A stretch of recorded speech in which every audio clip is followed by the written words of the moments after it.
강남 한복판에 위치한 제 아파트 초인종이 요란하게 울렸어요.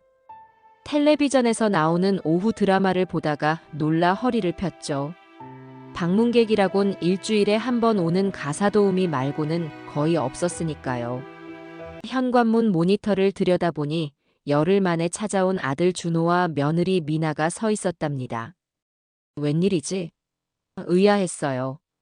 평소라면 명절이나 제 생일에만 얼굴을 비추던 그들이었기에 갑작스러운 방문이 의외였죠. 문을 열자 두 사람 모두 환한 미소를 짓고 있었어요. 아들은 고급 과일 바구니를, 며느리는 꽃다발을 들고 있었습니다. 어머니 오랜만이에요. 건강해 보이시네요. 준호가 들어서며 제 얼굴을 살폈어요. 평소와 다른 다정함에 당혹스러웠죠. 며느리 미나도 평소와 달리 적극적으로 인사를 건넸어요. 어머님, 날씨가 좋아서 잠깐 들르게 됐어요. 이 꽃 어머님 좋아하실 것 같아서 가져왔어요. 이상하네 속으로 생각했어요.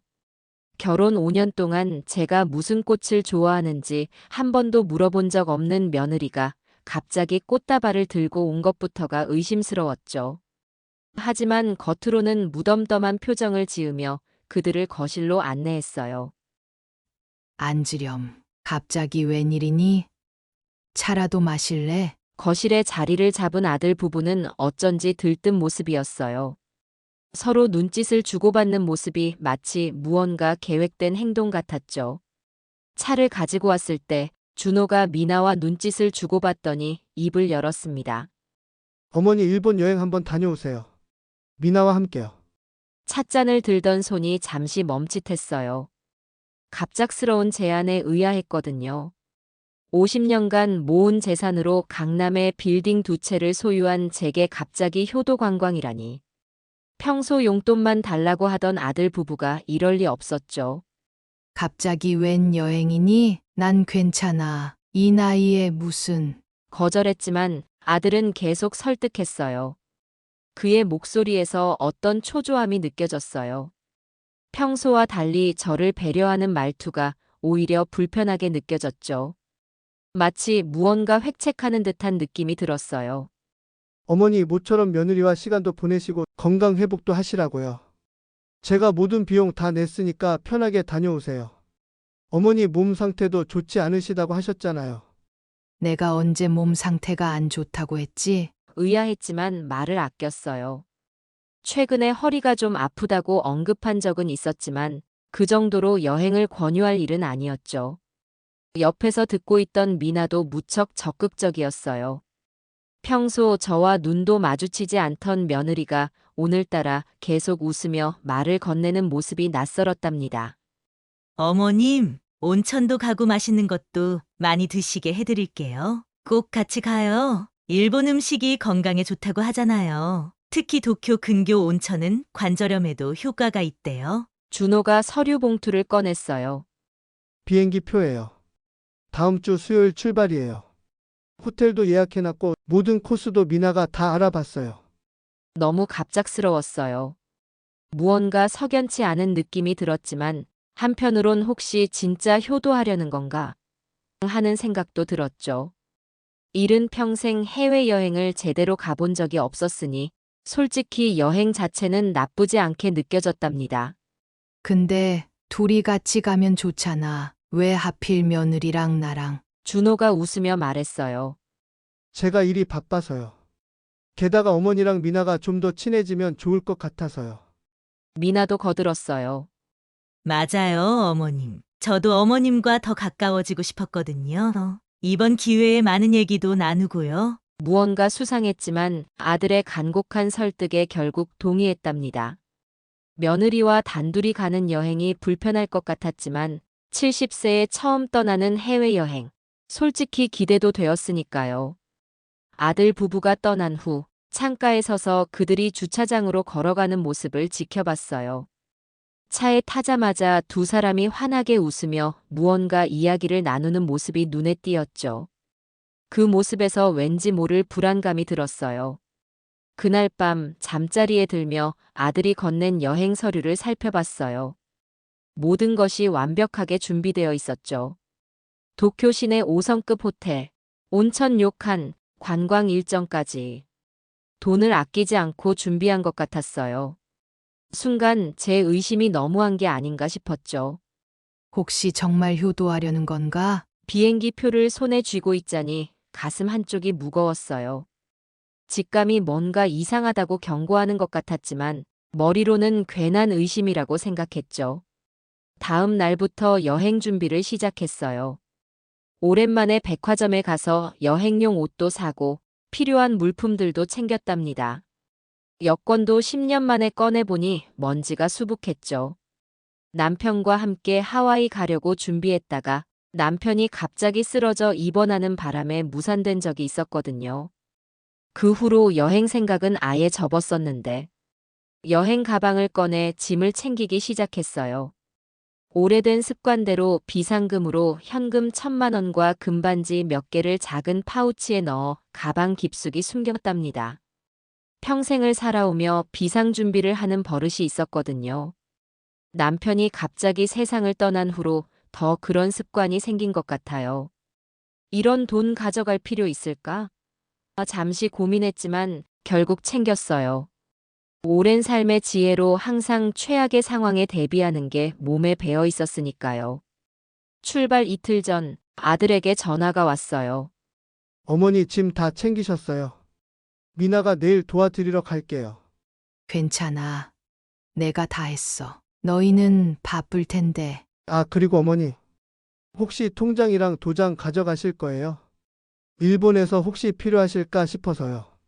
순간 이상함을 느꼈어요. 왜 갑자기 통장과 도장을 묻지? 일본에 가는데 통장 도장을 왜? 평소 아들은 제 재정 문제에 별 관심이 없었거든요. 그럴 일 없을 것 같은데 카드는 가져갈 거야. 아, 네. 그럼 내일 저녁에 들를게요. 마지막으로 확인해 드릴게요. 전화를 끊고 나서도 이상한 느낌이 계속 들었어요. 직감이 계속 경고하는 것 같았죠. 출발 전날 아들이 다시 찾아왔어요. 이번엔 혼자였죠.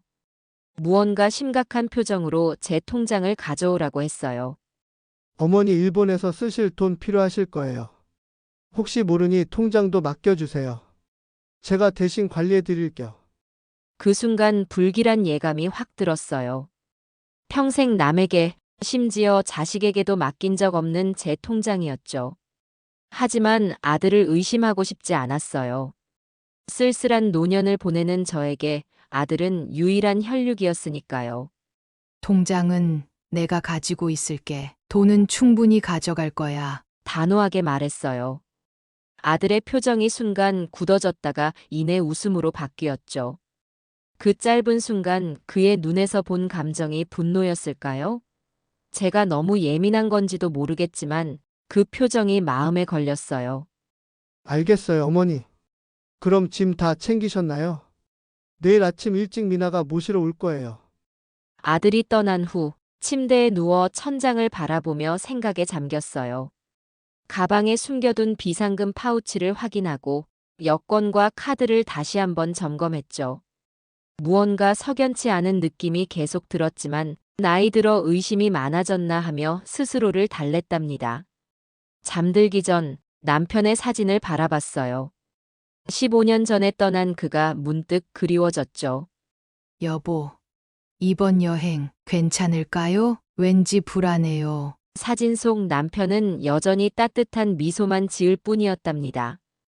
다음 날 아침, 약속 시간보다 30분이나 일찍 도착한 미나는 평소와 달리 밝은 미소를 지으며 제 짐을 챙겨줬어요. 과하다 싶을 정도로 친절했죠. 어머님, 짐이 많으시네요. 제가 들어드릴게요. 여권이랑 중요한 서류는 제 가방에 넣어드릴까요? 안전하게 제가 보관할게요. 아니, 그건 내가 들고 있을게. 미소 지으며 대답했지만 속으로는 경계심이 더 커졌어요. 택시를 타고 공항으로 향하는 내내 미나는 일본 여행 계획에 대해 열심히 설명했죠. 모든 것이 완벽하게 준비된 듯 했어요. 하지만 그녀가 스마트폰으로 누군가와 메시지를 주고받는 모습이 눈에 들어왔죠. 순간적으로 봤을 때 준비됐어라는 문구가 보인 것 같았어요. 인천공항에 도착하자 더욱 불안해졌어요. 출국장으로 향하는 동안 주변을 계속 둘러봤죠. 마치 누군가 우리를 지켜보고 있는 것 같은 느낌이 들었거든요. 혹시 아들이 숨어서 보고 있나? 하는 생각도 들었어요. 출국 수속을 마치고 비행기에 올랐어요. 창가 자리에 앉은 미나 옆에 자리를 잡았죠. 미나는 제게 자주 웃으며 말을 걸었어요. 어머님, 비행기 괜찮으세요? 불편하시면 제가 담요 가져다 드릴게요. 비행기 안은 건조하니까 물 많이 드세요. 평소라면 상상도 할 수 없는 친절에 당혹스러웠지만 감사히 받았답니다. 하지만 그녀의 행동 하나하나가 어쩐지 연기처럼 느껴졌어요. 진심 어린 배려가 아니라 누군가에게 보여주기 위한 행동 같았죠. 이륙 후 약 30분 뒤 기내식이 나왔어요. 미나는 제 식판까지 정리해주며 급진했죠. 어머님, 편안하게 주무세요. 일본 도착하면 제가 다 알아서 할게요. 처음으로 느껴보는 며느리의 따뜻한 배려에 마음이 조금 누그러졌어요. 혹시 내가 며느리를 너무 어렵게 생각했나? 하는 생각도 들었답니다. 좀처럼 편안해지지 않는 마음이었지만 비행기의 흔들림과 따뜻한 차를 마신 효과인지 서서히 잠이 들었어요. 얼마나 지났을까 옆에서 들리는 작은 목소리에 반쯤 깼어요. 눈을 감은 채 귀를 기울이니 미나가 누군가와 통화하는 소리가 들렸답니다. はい、計画通りに進んでいます。ご心配なく、義母は今、寝ています。 가슴이 철렁 내려앉았지만 계속 잠든 척했어요. 무슨 말을 말하는 걸까? 혹시 내 불안감이 옳은 걸까? 확신할 수 없어 입을 다물었죠. はい、到着したら渋谷の方に向かいます。そこで計画通りに。はい、わかりました。また後でご連絡します。 뭔가 이상했죠. 잠시 후 깨어난 척하며 기지개를 켰어요. 미나는 황급히 통화를 끊고 다시 친절한 얼굴로 돌아왔습니다. 어머님, 잘 주무셨어요? 곧 식사가 나올 거예요. 식사 시간, 미나가 화장실에 간 사이 기회를 노렸어요. 옆자리에 놓인 미나의 핸드폰이 눈에 들어왔죠. 망설임 없이 집어들었어요. 다행히 비밀번호가 걸려있지 않았습니다. 아마도 급하게 자리를 뜨느라 잠금을 해제한 채로 둔 것 같았어요. 손가락이 떨리는 걸 느끼며 아들과 나눈 문자 메시지함을 열었어요. 최근 대화가 화면에 떠올랐습니다. 어머니 통장 확인했어. 금액 생각보다 많더라. 계획대로만 하자. 걱정 마. 어머니는 일본어도 못하시잖아. 거기서 길 잃게 하고 오면 돼. 변호사 말로는 실종 신고 후 7년 지나면 법적으로 사망 처리 가능하대. 그때 재산 상속받으면 돼. 온몸에 식은땀이 흘렀어요. 내 자식이, 내 며느리가 나를 버리려 한다니. 숨이 막혔죠. 그동안 쌓인 서운함, 외로움이 한순간에 분노로 바뀌었어요. 손이 떨려 핸드폰을 거의 떨어뜨릴 뻔했어요. 문자를 더 보니 그들의 계획이 점점 드러났어요. 시부야에서 잃어버려야 해. 거긴 사람 많아서 CCTV로 추적하기 어렵대. 어머니 성격상 길 잃어도 도움 청하기 힘들 거야. 자존심 세우시니까. 일본 경찰도 관광객 실종은 심각하게 안 받아들인대. 특히 노인은 치매로 생각하고. 메시지를 읽으며 가슴이 찢어지는 듯한 고통을 느꼈어요. 제가 그렇게 사랑했던 아들, 어린 시절 업고 다니며 키웠던 그 아이가 저를 이렇게 버리려 한다니. 눈물이 나왔지만 재빨리 닦았어요. 감정에 빠져 있을 시간이 없었으니까요. 재빨리 핸드폰을 제자리에 두고 태어난 척했어요. 하지만 온몸이 떨리고 있었죠. 화장실에서 돌아온 미나는 아무렇지 않게 웃었어요. 어머님, 곧 도착해요. 짐 정리하세요. 혼란스러운 머릿속으로 생각이 빠르게 스쳐 지나갔어요. 이럴 수가. 내가 그렇게 아끼고 사랑한 아들이 배신감과 충격으로 가슴이 무너져 내렸지만 겉으로는 태연함을 유지했답니다. 이제 살아남기 위해서는 머리를 써야 했으니까요. 비행기가 착륙하기 전 화장실에 다녀온다고 자리에서 일어났어요. 좁은 화장실 칸에 들어가 거울을 보니 창백한 얼굴이 비쳤어요. 깊게 숨을 들이쉬고 내쉬기를 반복하며 가슴을 진정시켰죠.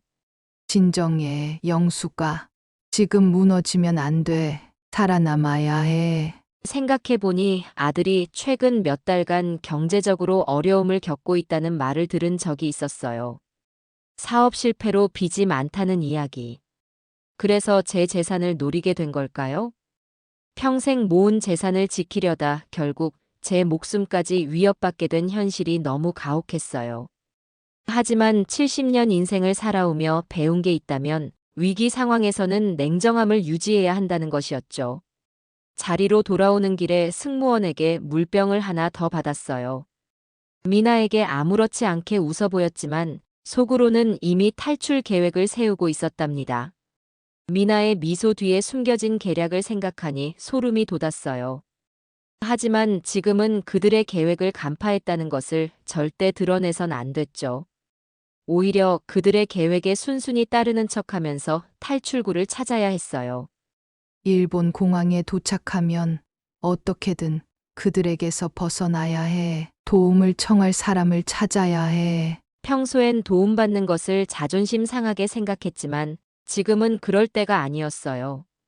생존이 우선이었으니까요. 가방 안에 숨겨둔 비상금이 있다는 사실이 작은 위안이 되었답니다. 비행기가 나리타 공항에 착륙하기 위해 고도를 낮추고 있었어요. 창밖으로 보이는 일본의 풍경이 평소 같았다면 감탄을 자아냈겠지만 지금은 그저 낯선 위험의 땅으로만 느껴졌죠. 모든 게 비현실적으로 느껴졌어요. 어제까지만 해도 기대에 부풀어 있었는데 이제는 탈출해야 하는 상황이 되다니. 기내 방송으로 곧 착륙한다는 안내가 나왔어요. 짐을 정리하면서 주변을 살폈죠. 평소라면 승무원에게 도움을 청했겠지만 한국어를 할 줄 아는 승무원이 보이지 않았어요. 게다가 그냥 도와주세요라고 말하기엔 증거가 없었죠. 누가 믿어줄까요? 착륙 준비를 하는 동안 화장실에 다녀오겠다고 일어났어요. 좁은 통로를 지나는데 뒷자리에 앉아있던 중년 남성이 갑자기 제 팔을 살짝 잡았어요. 저기, 실례합니다. 의아한 표정으로 그를 바라보자 그는 조용히 쪽지를 건네줬어요. 한국 사람처럼 보이는 그 남자는 심각한 표정으로 쪽지를 받으라는 제스처를 했죠. 의심스러웠지만 받아들었어요. 미나가 볼까 걱정되어 재빨리 주머니에 넣었죠. 화장실에 들어가 문을 잠그고 떨리는 손으로 쪽지를 펼쳤습니다. 죄송합니다만, 당신 며느리의 통화를 우연히 들었습니다. 그들은 당신을 도쿄 시부야에서 의도적으로 잃어버릴 계획입니다. 그리고 당신 명의의 재산을 빼돌리려는 것 같습니다. 조심하세요. 제 연락처입니다.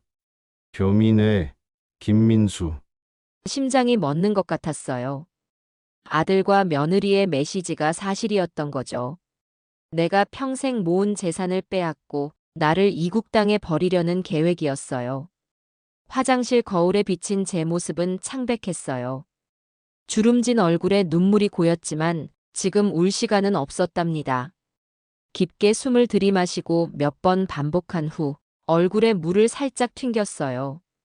그리고 비상금이 든 파우치가 여전히 안전한지 확인했죠. 살아남아야 해. 그리고 아들에게 이런 짓을 하게 만든 내 잘못이 뭔지도 알아봐야지. 마음을 다잡았어요. 쪽지에 적힌 연락처를 휴대폰에 저장했어요. 한국인 교민회 회장이라. 왜 낯선 사람이 나를 돕고 싶어 할까? 의심도 들었지만 지금은 어떤 도움이든 필요했죠. 쪽지는 작게 접어 속옷 안쪽 주머니에 꼼꼼히 넣었어요. 미나에게 발각되면 안 되니까요. 화장실 밖으로 나오기 전에 거울을 다시 한번 봤어요. 강해져라. 김영수, 이 나이에 이런 시련이라니. 하지만 너는 할 수 있어. 스스로에게 속삭였어요. 자리로 돌아가는 길에 쪽지를 준 남자와 눈이 마주쳤어요. 그는 미세하게 고개를 끄덕였죠. 제게 동정의 눈빛을 보내는 것 같았어요. 나도 모르게 그를 향해 고개를 살짝 숙여 감사를 표했어요. 미나는 여전히 친절한 척하며 저를 맞이했어요. 어머님, 괜찮으세요? 얼굴색이 안 좋아 보여요. 괜찮아. 그냥 비행기가 조금 흔들려서 그래. 억지로 미소 지었죠. 미나는 제 손을 잡아줬어요. 예전 같았으면 감동했을 행동이었지만 지금은 그 손길이 뱀처럼 느껴졌답니다. 그 손을 뿌리치고 싶었지만 아직은 아무것도 눈치채지 않은 척해야 했죠. 어머님, 이제 거의 도착했어요. 짐 정리하세요. 일본에 도착하면 택시 타고 바로 호텔로 갈 거예요. 짐을 정리하면서 머릿속으로 계획을 세웠어요. 일단 공항 안에서 탈출해야 해요. 입국 심사 때 도움을 청할 수 있을까? 하지만 언어 장벽이 있을 텐데. 비행기가 활주로에 닿는 순간 제 인생에서 가장 중요한 싸움이 시작된다는 것을 느꼈어요. 이것은 단순한 가족 갈등이 아니라 제 생존을 위한 전쟁이었으니까요. 70년 인생에서 이런 극한 상황은 처음이었어요. 승객들이 하나둘 일어나기 시작했어요. 미나는 제 짐을 챙기며 계속 미소 지었죠. 어머님, 제가 캐리어 들게요. 어머님은 가방만 들고 따라오세요. 저도 미소로 답했지만 속으로는 너가 내 짐까지 챙겨서 어딘가에 버릴 생각이지? 하는 생각이 들었어요. 하지만 비상금은 제 작은 가방에 있으니 걱정 없었죠. 비행기에서 내리는 동안 쪽지를 준 남자를 찾았지만 보이지 않았어요. 아마 먼저 내렸나 봐요. 일본 공항 터미널로 들어서며 입국 심사장을 향해 걸었어요. 미나가 짐을 끌며 말했어요. 어머님, 외국인은 저쪽 줄로 가야 해요. 여권 제가 들어드릴까요? 아니, 내가 갖고 있을게. 단호하게 말했어요. 여권까지 뺏기면 아무것도 할 수 없을 테니까요. 입국 심사를 기다리는 줄에 서서 주변을 살폈어요. 도움을 청할 만한 한국인이 보이지 않았죠. 아까 그 남자는 어디로 간 걸까요? 심장이 빠르게 뛰기 시작했어요. 입국 심사관에게 도움을 청해야 할지 고민했지만 제 일본어 실력으로는 상황을 설명하기 어려웠어요. 내 차례가 되면 어떻게든 신호를 보내봐야겠다라고 생각했지만 어떤 신호를 보내야 할지 막막했답니다. 입국 심사 순서가 되었어요. 일본인 직원이 여권을 확인하고 몇 가지 질문을 했죠. 일본어로 물었는데 하나도 알아들을 수 없었어요. 失礼します。パスポートを拝見してもよろしいでしょうか。 미나가 옆에서 일본어로 대답했어요. 뭐라고 했는지 알 수 없었지만 심사관은 고개를 끄덕이며 제 여권에 도장을 찍어줬죠. 이 순간 무언가 행동을 취해야 한다는 생각이 들었어요. 심사관의 눈을 마주치며 간절한 표정으로 작게 말했어요. Help me. 아는 영어가 이것밖에 없었거든요. 하지만 심사관은 그저 웃으며 다음 사람으로 넘어갔어요. 제 목소리가 너무 작았나 봐요. 미나가 제 팔을 잡았어요. 어머님, 이쪽으로 가요. 짐 찾는 곳이에요. 기회를 놓쳤다는 생각에 절망감이 밀려왔어요. 하지만 포기할 수는 없었죠. 다음 기회를 찾아야 했어요. 짐을 찾는 동안 주변을 계속 둘러봤어요. 어디선가 도움의 손길이 있지 않을까 하고요. 그때 제 눈에 한국어 안내라고 쓰인 공항 안내 데스크가 보였어요. 희망이 생겼죠. 미나야, 화장실 좀 다녀올게. 아무렇지 않게 말했어요. 미나가 주저했어요. 같이 가요, 어머님. 아니, 짐 지키고 있어. 여기서 보이는 데 있으니까 괜찮아. 단호하게 말했죠. 미나는 잠시 망설이다가 짐 옆에 서 있기로 했어요. 제가 화장실로 향하는 모습을 지켜보고 있었죠. 화장실 방향으로 걷다가 미나의 시야에서 벗어나자마자 방향을 틀어 안내 데스크로 빠르게 걸어갔어요. 심장이 요동쳤어요. 이게 제 유일한 기회였죠. 뒤돌아보니 미나가 목을 길게 빼고 저를 찾고 있었어요. 아직 제가 안내 데스크로 간 것을 눈치채지 못한 것 같았죠. 안내 데스크에 도착해 숨을 고르고 한국어로 말했어요. 도와주세요. 긴급 상황입니다. 데스크에 앉아있던 일본인 직원은 제 말을 이해하지 못했지만 제 다급한 표정을 보고 무언가 심각한 상황임을 눈치챈 듯 했어요. 그녀는 무언가를 말하고는 전화기를 들어 누군가에게 전화를 걸었죠. 초조하게 기다리는 동안 뒤를 돌아봤어요. 미나가 짐을 놔두고 주변을 두리번거리며 저를 찾고 있었어요. 곧 이쪽으로 올 것 같았죠. 불안함에 손에 땀이 흘렀어요. Do you speak English? 직원이 더듬더듬 물었어요. 노, 코리안. 간신히 대답했어요. 직원은 뭔가를 더 말하려다가 멈추고는 누군가를 가리켰어요. 뒤를 돌아보니 한국인처럼 생긴 남성이 빠르게 다가오고 있었어요. 자세히 보니 비행기에서 쪽지를 건넨 바로 그 사람이었죠. 안도감이 밀려왔어요. 김영숙 여사님, 교민의 김민수입니다. 제 쪽지 받으셨죠? 그가 낮은 목소리로 물었어요. 고개를 끄덕였어요. 네, 정말 감사합니다. 도와주세요. 제 며느리가 알고 있습니다. 이쪽으로 오세요. 빨리요. 그가 저를 데리고 사람들 사이로 빠져나갔어요. 뒤에서 미나가 부르는 소리가 들렸어요. 어머님, 어디 계세요? 심장이 터질 것 같았지만 뒤돌아보지 않았어요. 김민수 씨는 직원 전용 출입구로 저를 안내했어요. 문을 지나자 다른 세상에 온 것 같았죠. 복도를 빠르게 걸어 작은 사무실로 들어갔어요. 여기서 잠시 기다리세요. 안전합니다. 김민수 씨가 말했어요. 사무실 안에는 다른 한국인 직원 2명이 있었어요. 그들은 제게 물과 차를 건네주며 진정시켜 주었죠. 김 여사님, 제가 비행기에서 우연히 며느리분의 통화를 들었어요. 그 내용이 너무 충격적이어서 김민수 씨가 설명했어요. 어떻게 알고 계셨나요? 떨리는 목소리로 물었어요. 저는 일본 교민회에서 일하고 있어요. 최근에 한국 노인분들이 해외여행 중 사고를 당하는 사례가 늘어서 공항에서 자원봉사를 하고 있었죠. 그런데 비행기에서 며느리분이 통화하는 소리가 들렸어요. 처음엔 무심코 들었는데 내용이 너무 이상해서 그의 말을 들으며 눈물이 왈칵 쏟아졌어요. 이제야 긴장이 풀렸나 봐요. 몇 시간 동안 참아왔던 감정이 한꺼번에 터져나왔죠. 괜찮으세요? 여기 티슈요. 여직원이 다가와 티슈를 건네주었어요. 제 아들과 며느리가 저를 버리려고 했어요. 여기서 길을 잃게 해서 제 재산을 말을 잇지 못하고 흐느꼈어요. 김민수 씨가 제 어깨를 토닥였어요. 이해합니다. 지금은 안전하세요. 저희가 도와드릴게요. 잠시 후 그가 물었어요. 경찰에 신고하실 건가요? 경찰? 순간 망설였어요. 아들과 며느리를 고발한다는 것은 그들이 제게 한 일이 끔찍하긴 하지만 그래도 그건 제 아들이었으니까요.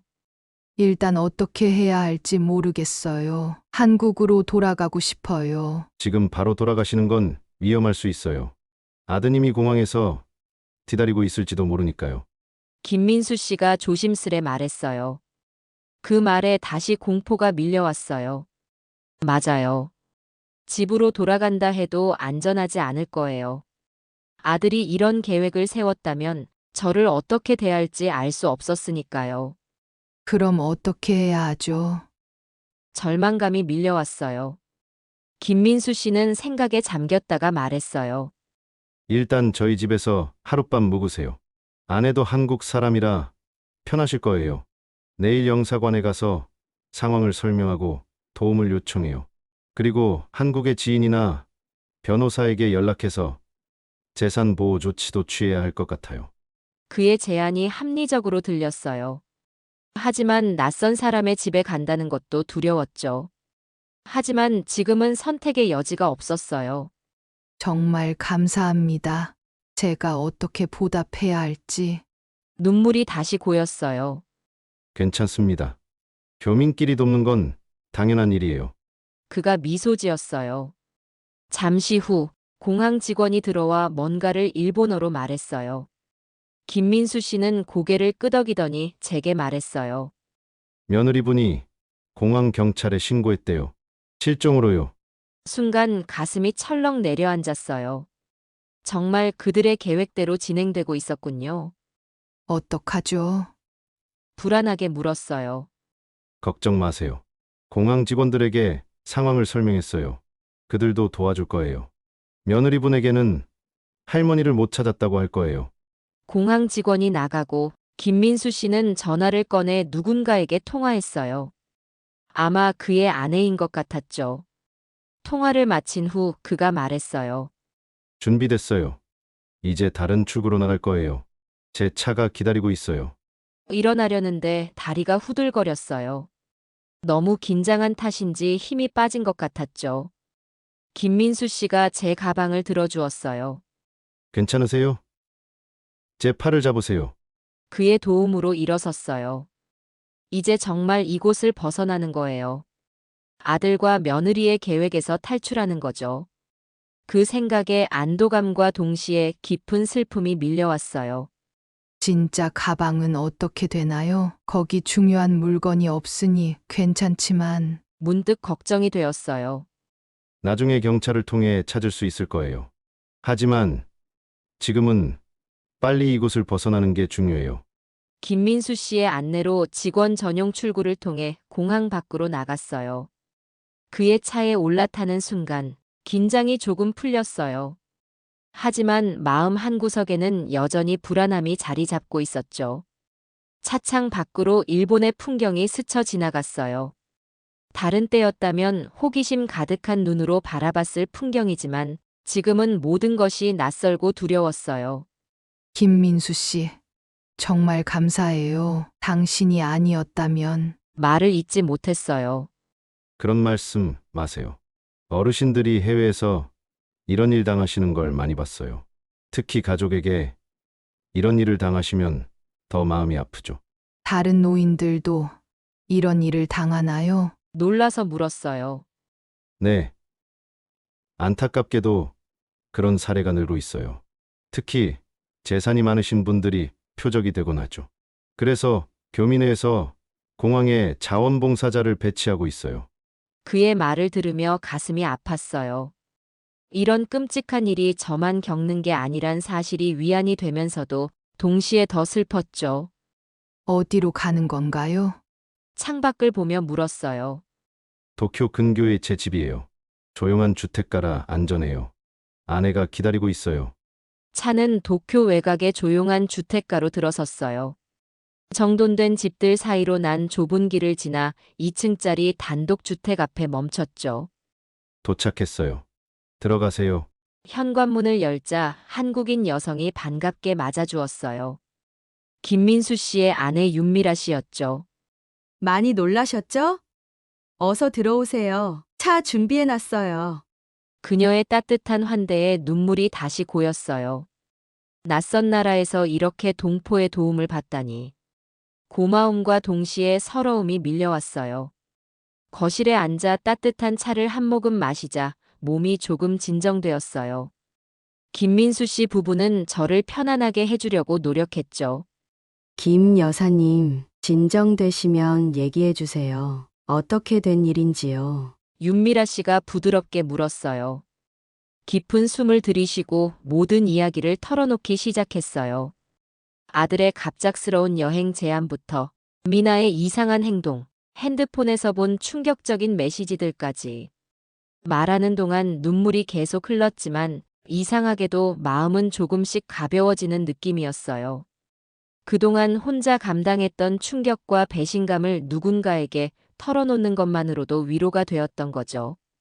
이야기를 마치자 윤미라 씨가 제 손을 꼭 잡아주었어요. 정말 힘드셨겠어요. 하지만 이제 괜찮아요. 저희가 도와드릴게요. 김민수 씨는 생각에 잠겼다가 말했어요. 내일 아침 일찍 영사관에 가야 합니다. 상황을 설명하고 도움을 요청해야 해요. 그리고 한국의 변호사에게도 연락해서 재산 보호 조치를 취해야 할 것 같아요. 변호사요? 문득 생각이 났어요. 저희 집 일을 오래 봐온 변호사가 있어요. 박 변호사. 그에게 연락해야 할 것 같아요. 김민수 씨가 국제 전화를 할 수 있게 도와주었어요. 손이 떨려 번호를 누르는 것도 힘들었지만 용기를 내어 전화를 걸었죠. 여보세요. 박 변호사 사무실입니다. 익숙한 목소리가 전화기 너머로 들려왔을 때 안도감이 밀려왔어요. 마치 어두운 바다에서 등대를 발견한 듯한 기분이었죠. 박 변호사님, 김영숙입니다. 제 목소리가 떨렸어요. 감정을 억누르려 했지만 쉽지 않았죠. 김영숙 여사님? 그가 놀란 목소리로 물었어요. 분명 이 시간, 그것도 해외에서 걸려온 제 전화에 당황했을 거예요. 어디서 전화하시는 거예요? 지금 일본에 있어요. 큰일 났어요. 변호사님, 한숨 섞인 말투로 대답했죠. 전화선 너머로 의자가 끌리는 소리가 들렸어요.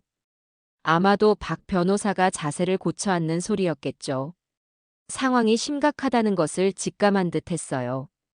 떨리는 목소리로 모든 상황을 설명하기 시작했어요. 아들 준호가 저를 일본에 버리려 했다는 사실, 제 재산을 노리고 있다는 사실, 핸드폰에서 본 충격적인 메시지들까지요. 말을 하면서도 제 입에서 나오는 말이 믿기지 않았어요. 어찌 내 자식이, 내 피부치가 이럴 수가 있을까? 설명을 마치자 잠시 침묵이 흘렀어요. 박 변호사도 충격을 받은 듯 말을 잇지 못했죠. 여사님, 정말 큰일 날 뻔했네요. 그가 마침내 입을 열었어요. 그의 목소리에서도 충격을 감추지 못하는 것이 느껴졌죠.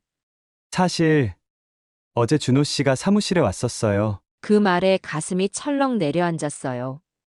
방 안의 온도가 갑자기 내려간 것처럼 한기가 느껴졌죠. 김민수 씨 부부가 걱정스러운 눈빛으로 저를 바라보는 게 느껴졌지만 지금은 그런 것에 신경 쓸 여유가 없었어요. 준호가요? 무슨 일로요? 간신히 목소리를 짜내어 물었어요. 여사님 명의로 된 강남 빌딩 한 채를 매각하려고 했어요. 여사님 서명이 된 위임장을 가져왔더군요. 순간 머리가 어지러웠어요. 방이 빙글빙글 도는 것 같았죠. 빌딩 한 채라니. 그것도 강남에 있는 빌딩이었어요. 남편이 세상을 떠난 후에도 평생 지키며 관리해온 소중한 재산이었는데 더구나 이름으로 된 위임장이라니 그건 명백한 위조였어요. 그런 위임장에 제가 서명한 적 없어요. 목소리가 높아졌어요. 분노와 배신감, 슬픔이 한꺼번에 밀려왔죠. 그래서 제가 의심했던 거예요. 서명이 이상해 보였거든요. 그래서 여사님께 직접 확인하려고 전화드렸는데 연결이 안 됐어요. 그래서 거래를 일시 중지시켰습니다. 안도의 한숨이 나왔어요. 다행히 박 변호사가 의심을 품었군요. 하지만 아들이 제 서명을 위조했다는 사실에 가슴이 찢어지는 듯 했어요. 눈물이 볼을 타고 흘러내렸지만 지금은 감정에 빠져 있을 시간이 없었어요. 머리를 차갑게 유지하고 행동해야 했죠. 변호사님, 제 모든 재산과 통장을 즉시 동결시켜 주세요. 아들에게 위임한 모든 권한도 취소해 주세요. 김민수 씨와 눈이 마주쳤어요. 그의 표정에서 지지와 격려를 읽을 수 있었죠. 그는 조용히 고개를 끄덕이며 저의 결정을 지지해 주는 것 같았어요. 그 작은 제스처가 이 순간 큰 힘이 되었답니다. 네. 즉시 조치하겠습니다. 하지만 여사님, 일본에서 어떻게 지내실 건가요? 지금 바로 한국으로 돌아오실 건가요? 김민수 씨는 고개를 가로저었어요. 저도 그의 생각에 동의했죠. 지금 한국으로 돌아가면 오히려 위험할 수 있었어요. 아들이 공항에서 기다리고 있을지도 모르니까요. 아직은 아니에요. 아들이 공항에서 저를 기다리고 있을지도 모르니까요. 며칠 더 있다가 돌아갈 거예요. 그때까지 모든 것을 준비해 주세요. 새 유언장도 작성하고 싶어요. 새 유언장이요? 박 변호사가 놀란 목소리로 물었어요. 아마도 이런 급작스러운 변화에 당황했을 거예요. 그동안 저는 모든 재산을 아들에게 물려주기 위해 살아왔으니까요. 네, 아들에게는 단 한 푼도 주고 싶지 않아요. 모든 재산을 사회복지재단에 기부하고 싶어요. 특히 자식들에게 버림받은 노인들을 위한 시설에요. 말을 하면서도 가슴 한구석이 아팠어요. 평생 아들을 위해 모은 재산인데 이제 그에게 한 푼도 주고 싶지 않다니. 하지만 그가 저를 버리려 했잖아요. 죽은 사람 취급하며 재산을 가로채려 했던 거예요. 그런 자식에게 무엇을 더 줄 수 있겠어요? 통화를 마치고 나니 어깨에서 무거운 짐이 내려놓인 것 같았어요. 이제 적어도 제 재산은 안전하게 보호될 거라는 안도감이 들었죠. 하지만 여전히 마음 한구석에는 배신감과 슬픔이 자리 잡고 있었어요. 쉽게 지워지지 않을 상처였죠. 박 변호사님이 모든 조치를 취해 주기로 했어요. 제 재산을 동결시키고 아들에게 위임한 모든 권한을 취소한다고 하네요. 김민수 부부에게 설명했어요. 그들의 부엌 테이블에 앉아 따뜻한 차를 마시며 이야기했죠. 이 낯선 사람들의 집에서 이런 위로를 받다니 운명이란 참 알 수 없다는 생각이 들었어요. 잘하셨어요. 이제 좀 안심하실 수 있겠네요. 윤미라 씨가 차를 더 따라주며 말했어요. 그녀의 얼굴에는 진심 어린 걱정과 연민이 깃들어 있었죠. 평생 모르고 살던 타인에게 이렇게 따뜻한 보살핌을 받는다는 게 믿기지 않았어요. 내일 영사관에 방문해서 상황을 설명하고 도움을 요청해야 해요. 그리고 새 여권도 발급받아야 할 것 같아요. 김민수 씨가 덧붙였어요. 그는 상황을 차분하게 정리하며 실질적인 도움을 주려 했죠. 그의 목소리에는 안정감이 있어 저도 모르게 긴장이 풀렸어요. 새 여권이요? 의아해서 물었어요. 기존 여권이 있는데 왜 새로 발급받아야 하는지 이해가 되지 않았죠. 네. 아드님이 공항에서 기다리고 있을 가능성이 있으니까요. 다른 신원으로 귀국하시는 게 안전할 것 같아요. 그의 말을 듣자 등골이 오싹해졌어요. 맞아요. 아들은 제가 생존해 있다는 사실을 모를 테니 제가 어떻게든 한국으로 돌아갈 거라 예상하고 공항에서 기다리고 있을지도 모르죠. 그런 상황이 실제로 벌어질 수 있다는 사실이 공포스러웠어요. 내 아들이 날 해칠 수도 있다는 생각을 하게 되다니. 이런 날이 올 줄 누가 알았을까요? 알겠어요. 내일 영사관에 가요. 오늘 밤은 정말 감사합니다. 이렇게 낯선 사람을 도와주시다니. 윤미라 씨가 손사래를 쳤어요. 무슨 말씀이세요? 저희가 당연히 해야 할 일인 거려. 이제 쉬세요. 방을 준비해 드렸어요. 그녀의 따뜻한 배려에 눈시울이 붉어졌어요. 오늘 하루 얼마나 많은 감정의 롤러코스터를 탔는지. 이제야 모든 긴장이 풀리고 극도의 피로감이 밀려왔답니다. 작은 게스트룸으로 안내받았어요. 깔끔하게 정돈된 방이었죠.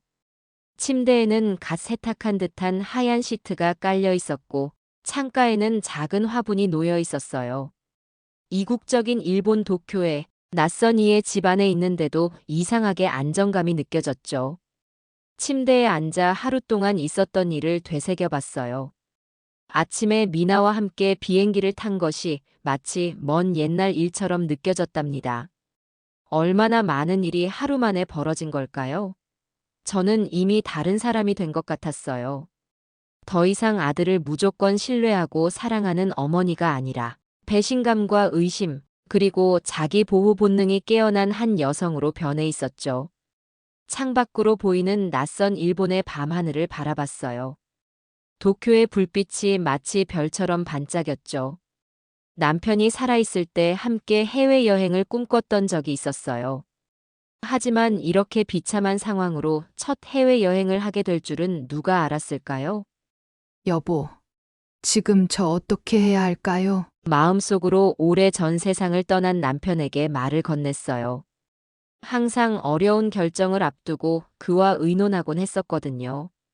물론 대답은 돌아오지 않았지만 그래도 마음이 조금은 가라앉는 것 같았어요. 그날 밤 김민수 씨 집 게스트룸에 누웠지만 좀처럼 잠이 오지 않았어요. 머릿속에는 아들의 배신, 며느리의 계략, 그리고 이 모든 상황의 비현실성이 계속해서 맴돌았죠. 잠들려고 해도 이미지들이 눈앞에 떠올랐어요. 어린 시절 업어주던 아들의 모습, 결혼식 날 환하게 웃던 얼굴, 그리고 핸드폰에서 봤던 차가운 메시지들. 이 모든 이미지가 서로 충돌하며 혼란스러웠어요. 내가 어떻게 아들을 이렇게 키웠지? 자책감이 밀려왔어요. 무언가 제가 잘못한 것은 아닐까? 돈만 줄 게 아니라 더 많은 사랑과 관심을 줬어야 했나? 아니면 너무 지나치게 간섭했던 걸까? 내가 뭘 잘못했길래 자식이 나를 버리려고 하지? 베개가 눈물로 젖어들었어요. 소리내어 울고 싶었지만 김민수 씨 부부에게 더 이상 폐를 끼치고 싶지 않았죠. 그래서 이불을 입에 물고 소리 없이 울었어요. 평생 아들을 위해 살았다고 생각했는데 어쩌면 그게 잘못이었을까요? 너무 물질적인 것만 챙겨주고 정작 중요한 가치는 가르치지 못한 건 아닐까? 이런 생각들이 머릿속을 맴돌았어요. 그러다 문득 한 가지 깨달음이 찾아왔어요. 아무리 자책해도 아들의 행동을 정당화할 수는 없다는 사실이었죠. 어떤 이유에서든 자식이 부모를 버리려는 것은 용서할 수 없는 일이었으니까요. 더구나 단순히 버리는 것이 아니라 일본이라는 낯선 땅에서 길을 잃게 해 죽은 것처럼 꾸미려 했다니. 생각할수록 소름이 돋았어요. 창밖으로 보이는 낯선 일본의 밤하늘을 바라봤어요. 별이 거의 보이지 않는 도시의 하늘이었지만 그래도 어딘가에 별은 떠 있겠죠. 문득 이 모든 일이 운명일지도 모른다는 생각이 들었어요. 어쩌면 이번 사건을 통해 제 인생을 돌아보고 남은 생을 다르게 살라는 메시지인지도 모르겠다는 생각이 들었죠. 이제부터는 나를 위해 살아야겠어. 굳게 다짐했어요. 아들을 위해, 가족을 위해 희생하며 살았던 지난 70년과는 다르게요. 이제 남은 인생은 오로지 나 자신을 위해 살 거예요. 그 생각을 하니 마음이 조금 가벼워지는 것 같았어요. 어느새 창밖으로 희미한 새벽빛이 들어오기 시작했어요. 밤새 잠을 설쳤지만 오히려 마음은 맑아진 것 같았죠. 무엇을 해야 할지, 앞으로 어떻게 살아야 할지 조금씩 방향이 잡히는 느낌이었어요. 이제 더 이상 피해자가 아니라 내 인생의 주인공으로 다시 태어날 시간이었죠. 다음 날 아침, 눈을 떴을 때 잠시 어디에 있는지 혼란스러웠어요.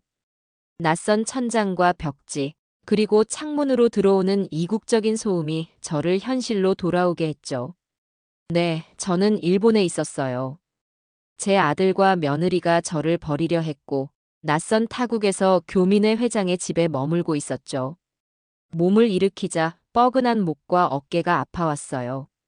밤새 제대로 잠을 이루지 못해서 그런지 온몸이 천근만근 무거웠답니다. 잠시 침대에 앉아 창밖을 바라봤어요. 도쿄의 아침은 서울과 다르면서도 비슷했죠. 빽빽이 들어선 건물들 사이로 사람들이 바쁘게 움직이는 모습이 보였어요. 그들에게는 평범한 하루의 시작이겠지만 저에게는 새로운 인생의 시작이었죠. 방문을 열고 나오자 부엌에서 음식 만드는 소리가 들려왔어요. 윤미라 씨가 아침 식사를 준비하고 있었죠.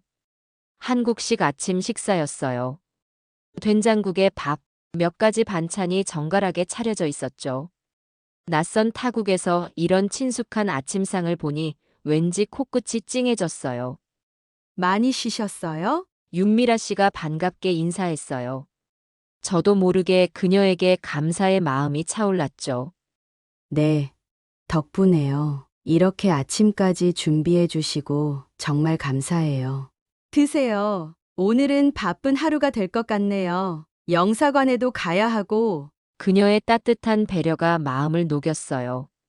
아침을 먹고 준비를 마치자 김민수 씨가 돌아왔어요. 이른 아침부터 어디 다녀오셨나 했더니 영사관에 미리 연락해서 상황을 설명해뒀다고 했죠. 그의 세심한 배려에 다시 한번 감사함을 느꼈어요.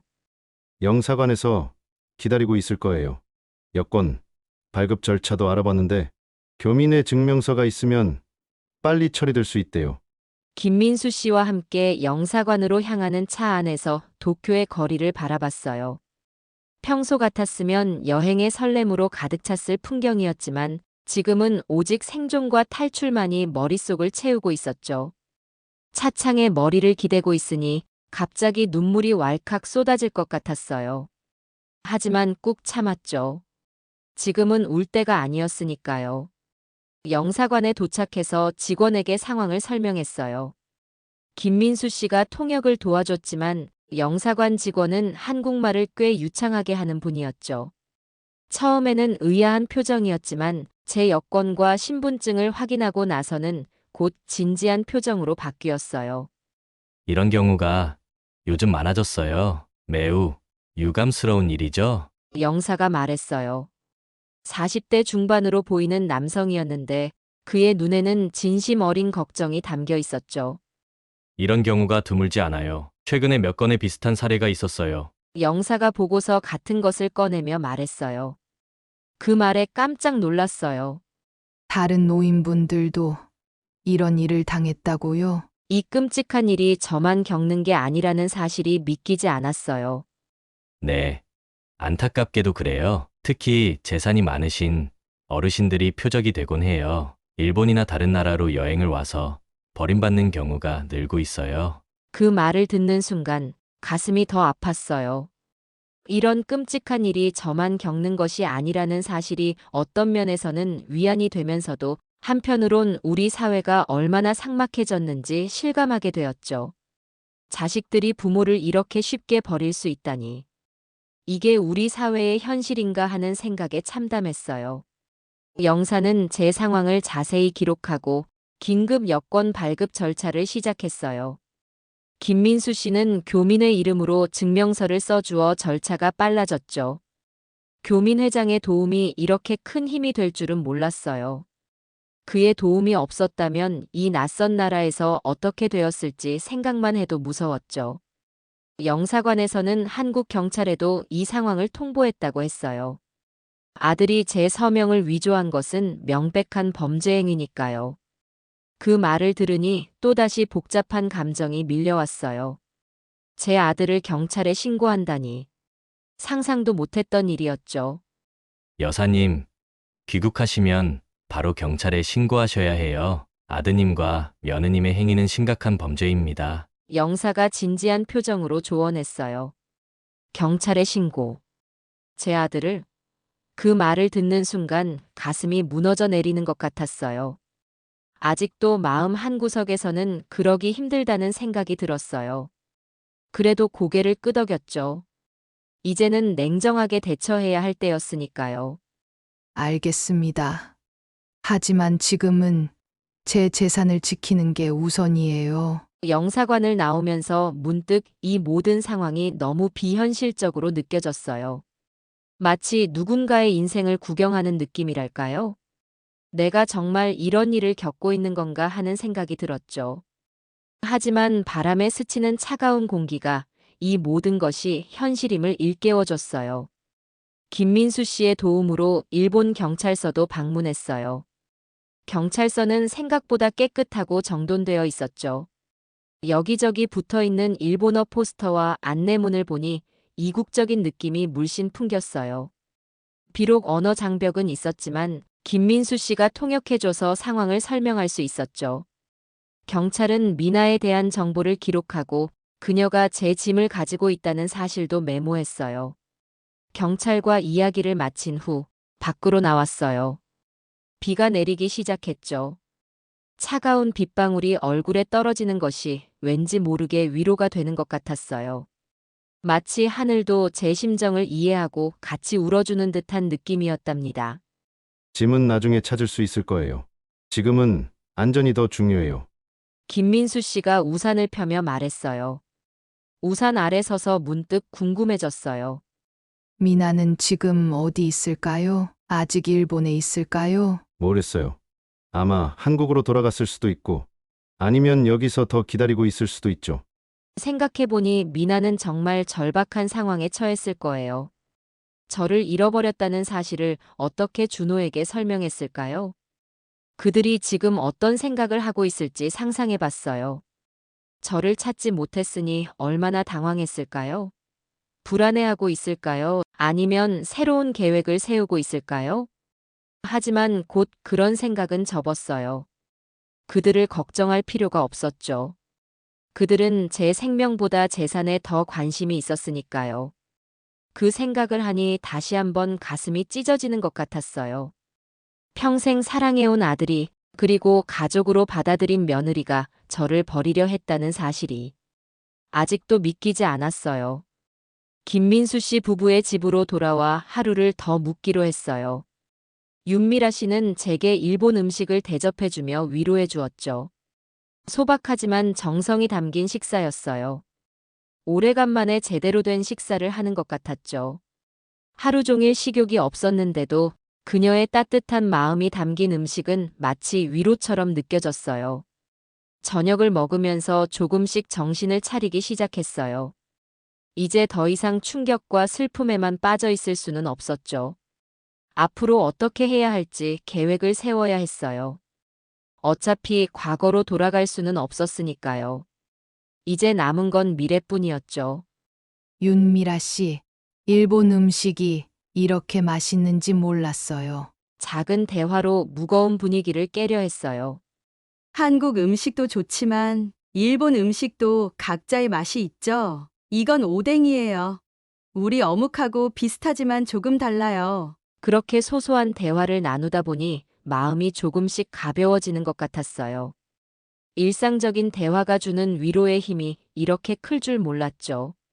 그날 저녁 한국에서 박 변호사에게 전화가 왔어요. 전화벨 소리에 심장이 두근거렸죠.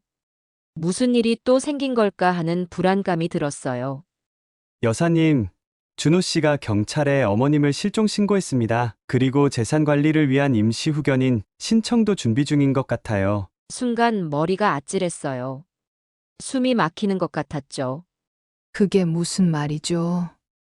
간신히 목소리를 짜냈어요. 실종자의 재산을 관리하기 위한 법적 절차예요. 실종된 사람의 재산을 관리할 권한을 가족이나 가까운 사람에게 주는 제도죠. 하지만 걱정 마세요. 제가 모든 은행과 부동산 관련 기관에 연락해서 여사님의 재산에 대한 모든 거래를 중지시켰습니다. 안도의 한숨이 나왔어요. 이 상황에서도 박 변호사의 신속한 대처가 큰 힘이 되었죠. 정말 고맙습니다. 변호사님. 그리고 여사님이 주신 정보를 바탕으로 아드님의 서명 위조건에 대해 내부적으로 조사를 시작했어요. 증거가 확실하다면 법적 조치도 가능합니다. 통화를 마치고 창밖을 바라봤어요. 도쿄의 밤하늘은 구름이 많아 별이 보이지 않았죠. 마치 제 미래처럼 불투명하고 어두웠어요. 하지만 그 어둠 속에서도 희미한 빛이 보이는 것 같았죠. 바로 제 자신을 지켜내겠다는 의지의 불빛이었어요.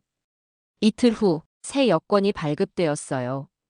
생각보다 빨리 처리되어 다행이었죠. 김민수 씨의 도움으로 다른 항공사를 통해 한국행 티켓도 구매했어요. 다행히 준호와 미나가 예약했던 것과는 다른 항공사였죠. 아무래도 그들은 제가 원래 예약된 비행기를 타고 돌아올 거라 예상하고 있을 테니까요. 약국에 들러 간단한 약품도 구입했어요. 미리 미나가 챙겨뒀던 약들은 모두 짐과 함께 두고 왔으니까요. 피로회복제와 두통약, 소화제 등 기본적인 약들이었죠. 갑자기 건강에 문제가 생기면 어떡하나 하는 불안감에 이것저것 샀어요. 이런 사소한 걱정까지 하게 될 줄은 몰랐죠. 출발 전날, 마지막으로 박 변호사와 통화했어요. 그는 모든 준비가 되었다고 했죠. 제 재산은 완전히 동결되었고 아들에게 위임했던 모든 권한도 취소되었대요. 새 유언장 초안도 준비해뒀다고 했어요. 여사님, 한 가지 더 알려드릴 게 있어요. 준호 씨가 어제 사무실에 또 왔었어요. 이번엔 경찰과 함께요. 깜짝 놀랐어요. 심장이 빠르게 뛰기 시작했죠. 경찰이요? 네.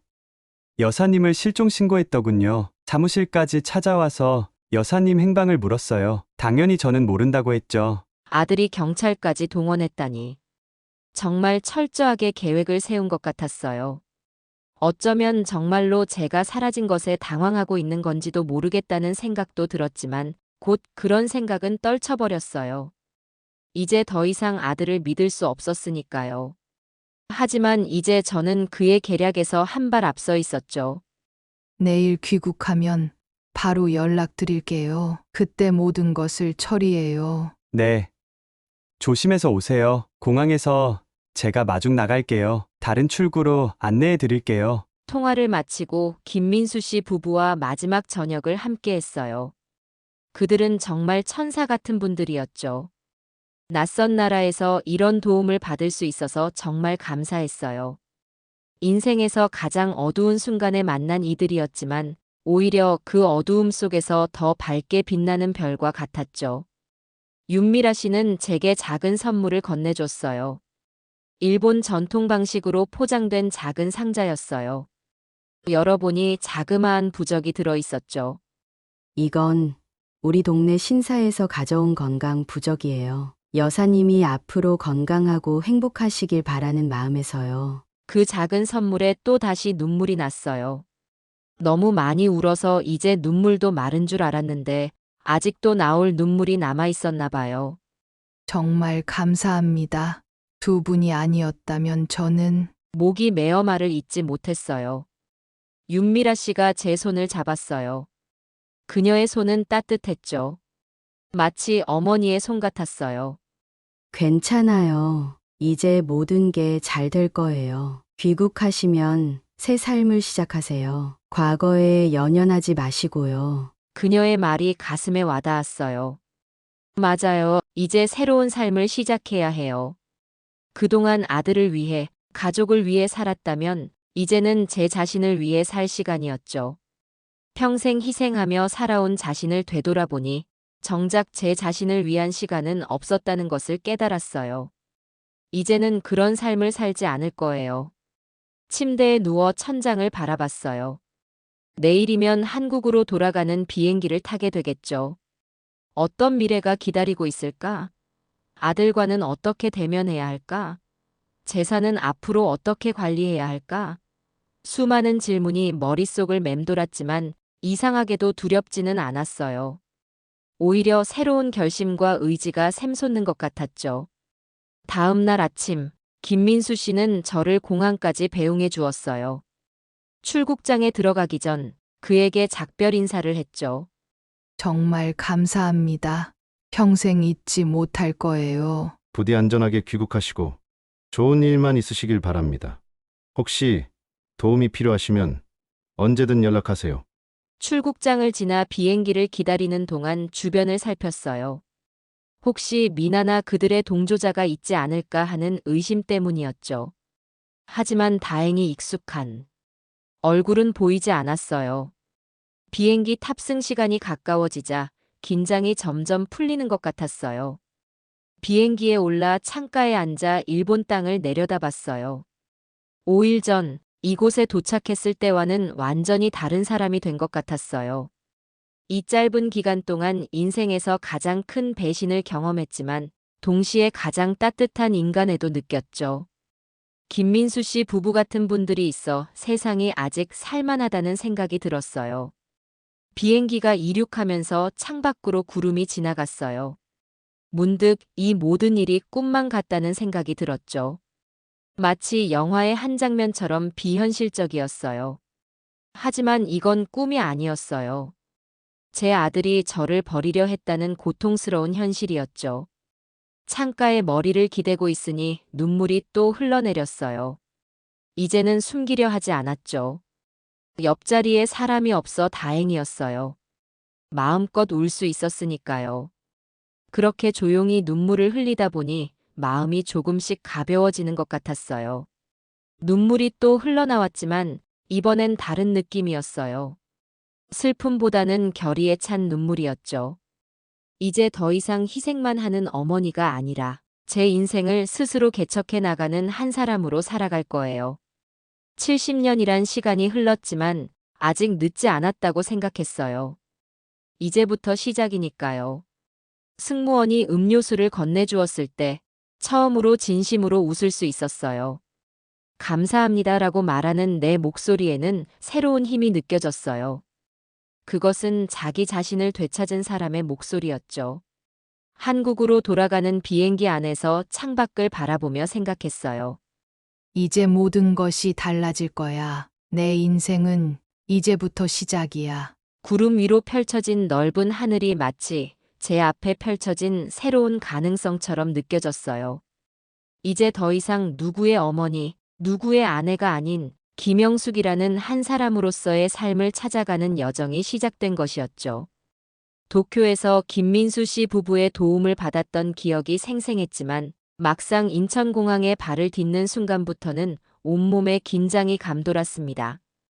가장 먼저 떠오른 걱정은 혹시 아들 준호나 며느리 미나가 공항 어딘가에서 저를 기다리고 있지 않을까 하는 것이었습니다.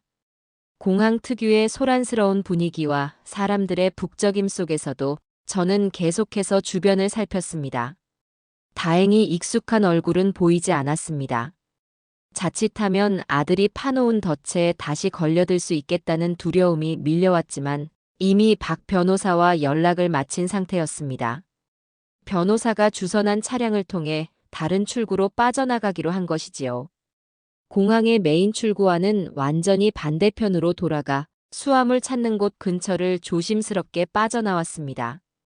오랫동안 살아온 제 나라임에도 그 순간에는 차라리 일본에서 교민의 분들 도움을 받던 때가 더 안심됐던 기분이었답니다.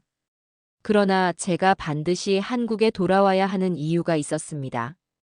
제 재산, 그리고 제 인생을 직접 지켜야 했으니까요. 도착 게이트를 완전히 벗어나자 안내 표지판 옆에 서 있던 한 중년 남성이 손을 흔들었습니다. 박 변호사의 사무실 직원이었습니다. 그는 잔뜩 긴장한 제 표정을 살피더니 재빨리 주변을 둘러보고는 천천히 말했습니다. 김 여사님이시죠? 변호사님께서 보내신 차량입니다. 천천히 이쪽으로 오세요. 그가 안내한 길을 따라 조금 걸어가자 조용한 통로 끝에 승합차 한 대가 기다리고 있었습니다. 저는 아무 말도 못하고 차에 올라탔습니다.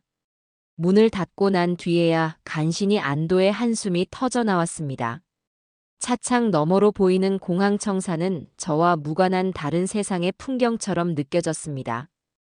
기사님은 안전벨트를 조심스럽게 확인해주며 말했습니다. 고생 많으셨습니다. 여사님, 지금 바로 변호사 사무실로 모시겠습니다. 그 차 안에서 저는 창문 너머의 스산한 가을빛 풍경을 바라봤습니다. 한동안 아무 말도 하지 않았습니다. 마치 도망치듯 귀국했지만 사실 이게 끝이 아니라 시작이라는 사실을 잘 알고 있었습니다. 앞으로 어떤 전쟁을 치르게 될까? 그 생각에 마음 한켠이 서늘했지만 그래도 일본에서처럼 외로운 싸움만은 아닐 거라 믿었습니다. 한국에서는 제가 더 익숙한 언어를 쓰고 또 변호사와 여러 지인들의 도움이 있기 때문입니다. 약 1시간 후 저는 박 변호사의 사무실 건물 앞에 도착했습니다. 고층 빌딩 숲 사이에 자리 잡은 깔끔한 사무실이었지요. 입구를 들어서자마자 직원이 안내해 주었고 곧바로 박 변호사를 만났습니다. 그는 먼저 제 안위를 물었습니다. 김 여사님, 정말 큰일 날 뻔했습니다. 일본에서 무사히 돌아오셔서 다행입니다. 저는 미소조차 짓기 어려운 표정으로 그와 악수했습니다. 그리고 마주 앉은 소파에서 한동안 깊게 숨을 고르며 마음을 진정시켰습니다. 박 변호사가 차분한 목소리로 말했습니다. 이미 일본에서 말씀 나눈 대로 여사님의 재산보호 조치는 대부분 완료했습니다. 남은 것은 세부 서류 절차와 아드님 측에 대한 법적 대응입니다. 저는 이 말을 듣자 오랜만에 마음이 조금 가벼워지는 것을 느꼈습니다. 일본에서부터 상의했던 사안들이 신속히 처리되고 있다는 뜻이니까요. 특히 제명의 재산에 대한 접근 차단이 무엇보다 중요했습니다. 준호가 이미 위임장 위조 시도를 한 전적이 있으니 언젠가 또다시 무슨 짓을 벌일지 알 수 없었기 때문입니다. 정말 수고가 많으십니다. 저야말로 감사하지요. 앞으로 어떻게 해야 할까요? 우선 여사님이 소유한 강남 빌딩 두 채와 다른 부동산들 그리고 금융 자산 전부에 대해 임시 동결 조치를 취했습니다. 아드님이나 며느님이 어떤 의도로 접근해도 거래가 불가능하도록 만들었습니다. 그리고 여사님께서 의사 표시하신 대로 새 유언장 작성도 오늘 진행할 수 있습니다. 내용을 다시 한번 확인하신 뒤 서명해 두시면 됩니다. 말이 끝나기 무섭게 박 변호사는 서류 몇 장을 꺼내 제게 내밀었습니다. 그것을 받아들고 하나하나 살펴보는데 정말 제 이름이 들어간 재산 목록이 길고 복잡했습니다. 그동안 남편이 생전에 일구던 자산과 남편이 세상을 떠난 후 제가 직접 관리하며 불려온 자산들이었습니다. 저는 페이지를 넘기며 그 숫자와 목록들이 왜 이렇게 공허하게만 느껴질까 생각했습니다. 평생을 모아온 재산이 결국 이런 식으로 골칫덩이가 되는구나 하는 씁쓸함이 들었습니다.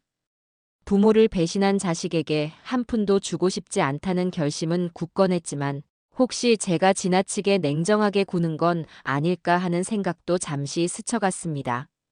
그러나 그들은 저를 해외에서 완전히 고립시키고 실종 상태로 만들려고 했습니다. 그 정도면 냉정하다고 할 문제는 아니지 않나. 제 자신에게 그렇게 되뇌며 서류를 다 살폈습니다. 내용은 이랬습니다. 첫째, 제 명의의 모든 빌딩과 부동산, 예금, 주식, 기타 금융 자산 전부를 기부를 전제로 하는 유언장을 작성한다. 다만 제가 살아있는 동안 기본적인 생활 자금과 필요 경비는 신탁 형태로 저에게 지급될 수 있도록 한다. 둘째, 아들에게는 상속권을 전혀 인정하지 않는다는 조항을 명시한다. 셋째, 만약 제가 정상적이지 않은 상태라는 이유로 아들이 재산을 가로채거나 후견인 제도를 악용하려 할 경우를 대비해 제가 이미 해외에서 겪은 일과 여러 증거 자료를 서류로 남겨둔다. 저는 볼펜을 쥐고 서명을 하기 직전에 박 변호사를 잠시 쳐다봤습니다. 혹시 이렇게까지 해야 하는 걸까요? 저도 모성애가 전혀 없는 사람은 아니에요. 하지만 김 여사님, 아드님이 하신 행동들을 상기해 보세요. 만에 하나 타협점을 찾고 싶으시다면 분쟁 해결 방안을 모색할 수도 있습니다. 그러나 여사님께서 확실히 다짐하지 않으시면 언제 또 어떤 일을 당하실지 모릅니다. 이 결정은 시간을 두고 신중히 하셔도 됩니다. 그 말이 제 가슴 한켠을 후비는 듯 했습니다. 바로 얼마 전까지 저는 아들과 며느리가 설마 저를 해치겠냐고 순진하게 생각했는데 현실은 제가 상상한 것보다 훨씬 악랄했습니다. 결국 제 목숨까지 위협받을 뻔한 것이지요. 마음이 다시 굳어졌습니다. 저도 한때는 준호가 얼마나 예쁘고 이 아이를 위해 무슨 일이든 할 수 있겠다고 생각했던 적이 있었습니다. 그러나 그런 시절은 이미 지나갔습니다. 저는 펜 끝을 굳게 세워 서류에 제 이름을 또렷하게 적어 넣었습니다. 저는 이대로 진행하겠습니다. 법적 조치가 일단락되고 새 유언장에 서명을 마치고 나니 어깨에서 무거운 짐이 떨어져 나가는 기분이 들었습니다. 하지만 이게 끝이 아니라 시작임을 알았습니다. 이제 집으로 돌아가야 하나 하는 고민이 들었지만 제가 한동안 집을 비웠다는 사실에 아들과 며느리가 무슨 반응을 보일지 알 수 없었습니다. 저희가 안전에 대비해 보디가드 서비스를 소개해 드릴 수도 있습니다만 여사님께서 집에 돌아가길 원치 않으시면 숙소를 마련해 드리겠습니다. 그렇게까지 할 필요는 없습니다. 집으로 돌아가서 정면 승부를 봐야겠어요. 더 이상 도망치고 싶지 않거든요. 결국 저는 그날 오후 변호사 사무실에서 법률 조치를 모두 마친 뒤 호텔에 하룻밤 묵기로 결정했습니다. 한국에 도착하자마자 집으로 가기에는 제 몸 상태가 너무 지쳐 있었기 때문이었습니다. 호텔방에 혼자 누워있자니 일본 공항에서 느꼈던 공포와 배신감이 주마등처럼 스쳐갔습니다. 침대 모서리에 걸터앉아 창밖의 서울 야경을 바라보았습니다. 밤하늘에 반짝이는 빌딩 불빛이 도쿄에서 보았던 도시의 풍경과 크게 달라 보이지 않았습니다. 나는 이제 어디서도 안심하고 살 수 없는 걸까라는 생각이 문득 들었습니다. 그동안 가족이라는 울타리가 제 든든한 버팀목이라고 믿었는데 그 울타리가 무너지니 모든 게 낯설고 무서웠습니다. 그러나 이미 마음먹은 이상 끝까지 가야겠다고 다시 되뇌었습니다. 현관문을 열고 집에 들어서서 아들 준호를 당당히 마주해야 했습니다. 그래야 제 인생의 새로운 시작을 방해하는 과거의 미련을 통째로 떨쳐낼 수 있다고 확신했습니다. 그렇게 사흘이라는 시간이 훌쩍 지나갔습니다. 박 변호사가 저 대신 증거 자료를 여기저기 제출하고 저는 호텔에서 충분히 휴식을 취하며 스스로를 다독였습니다. 일본에서 돌아온 뒤로 심신이 많이 지쳐 있었지만 시간이 조금 지나니 기력이 서서히 회복되는 느낌이었습니다. 더 이상 옛날처럼 우유부단하게 어쩌면 아들이 사과할 수도 있지 않을까 하는 기대를 품지 않기로 했습니다. 이제 돌아가서 저의 뜻을 선포하고 제가 할 일을 하며 저 스스로를 보호할 테니까요. 그리고 마침내 집으로 향하는 날이 밝았습니다. 사흘 만에 돌아간 집 문 앞에서 잠시 망설였습니다. 과연 어떤 상황이 펼쳐질까? 아들 준호와 며느리 미나가 있을까? 아니면 텅 빈 집일까? 문을 열기 전부터 심장이 빠르게 뛰었습니다. 그러나 더 이상 뒤로 물러설 곳이 없었으므로 저는 조용히 숨을 고르고 현관 비밀번호를 눌렀습니다. 문이 열리자마자 가장 먼저 느껴진 것은 묘한 정적이었습니다. 신발장이 있는 좁은 현관을 지나 거실 쪽으로 시선을 돌리니 테이블에 앉아있던 아들 준호가 벌떡 일어났습니다. 그의 눈에는 당혹감과 분노가 뒤섞인 기색이 역력했습니다. 어머니, 어디 계셨던 거예요? 제가 얼마나 걱정했는데. 아들이 다급하게 말을 쏟아내려 했지만 저는 이미 그가 무슨 변명을 꺼낼지 짐작할 수 있었습니다. 걱정? 너가 정말 날 걱정했겠니? 아니면 날 찾지 못해서 분하겠지? 제 목소리는 예상외로 담담했지만 그 안에 응어리진 분노가 얹혀 있었습니다. 준호는 잠시 입술을 굳게 다물더니 거짓된 미소를 억지로 지어 보였습니다. 어머니 아니에요. 정말이에요. 미나가 일본에서 어머니를 잃어버리고 얼마나 울고불고 했는지 아세요? 우린 혹시 어머니가 다치시진 않았나? 그만하렴. 이미 다 알아버렸어. 너희가 계획을 세워 날 일본에서 잃어버린 척 만들려 했고 그 사이에 내 재산을 가로채려 했다는 거. 제가 그 말을 꺼내자 준호의 얼굴이 순간적으로 창백해졌습니다. 아예 아무런 말도 하지 못하고 거실 소파에 놓인 서류들을 감추듯 슬쩍 치우려 하더군요. 저는 가방에서 준비해온 다른 서류들을 꺼냈습니다. 일본에서 확보한 녹취록, 문자 메시지 캡처, 변호사가 정리해둔 법적 자료 등이었습니다. 이 서류들 너도 한번 볼래? 너가 미나랑 주고받은 메시지, 기록이랑 내가 일본 공항에서 누군가한테 도움받아 빠져나온 정황, 그리고 너가 위조하려 한 서명 자료까지 다 들어있어. 어머니 잠깐만요. 오해가 있어요. 이건. 내가 정말 궁금한 건 너가 무슨 빚이 있길래 이 지경까지 날 몰아갔냐는 거야. 너가 일으킨 사업 실패 때문에 빚이 늘어난 건 알고 있었지만 그렇다고 엄마를 해외에서 버리는 게 말이 돼? 제 말에 아들은 당황한 기색으로 고개를 푹 숙였습니다. 그때 마침 안방에서 며느리 미나가 나왔습니다. 그녀는 눈이 퉁퉁 부어 있었고 제가 집에 돌아왔다는 사실을 이미 알고 있었는지 기이하게 조용했습니다. 미나는 거실로 다가와 준호 곁에 섰습니다. 어머님, 저희가 잘못했어요. 정말 순간적으로 욕심이 났어요. 빚이 커지다 보니 죄송해요. 제발 용서해 주시면 안 될까요? 그녀의 울먹이는 목소리를 듣고도 저는 옛날처럼 마음이 흔들리지 않았습니다. 이미 그들이 꾸민 계략을 직접 보지 않았습니까? 제 목숨을 좌우할 수 있는 범죄를 저질러 놓고 빚에 몰렸으니 어쩔 수 없었다는 변명은 더 이상 통하지 않았습니다. 용서! 너가 진심으로 사과한다고 해서 나한테 모든 걸 돌릴 수 있을 것 같아? 난 그때 일본 공항에서 너가 통화로 계획대로 진행 중이라고 말하던 걸 들었어. 그리고 내가 아들이랑 주고받은 메시지도 확인했지. 난 그냥 혼란에 빠져 길을 잃는 게 아니라 그곳에서 죽을 뻔했다고. 제가 목소리를 높이자 미나가 무릎을 꿇고 울기 시작했습니다. 아들 준호도 덩달아 무릎을 꿇고 제 발치에 머리를 조아렸습니다. 어머니 정말 죄송해요. 한 번만 봐주세요. 저희도 정신이 나갔었나 봐요. 빚에 허덕이다 보니. 빌딩 팔아서 도와달라고 정정당당하게 요구하면 내가 안 들어줄 줄 알았어? 그런데 너희는 날 우롱하고 기만했어. 내 목숨보다 돈이 소중했던 거지? 그들은 제발 한 번만을 외치며 흐느꼈지만 저는 이미 울고 싶어도 울 수가 없었습니다. 일본에서 김민수 씨네 집에서 하룻밤 묵으며 또 김민수 씨를 통해 공항 직원의 도움을 받으며 이미 눈물을 다 쏟아냈으니까요. 지금 제 눈에는 분노와 허탈함만이 가득했습니다.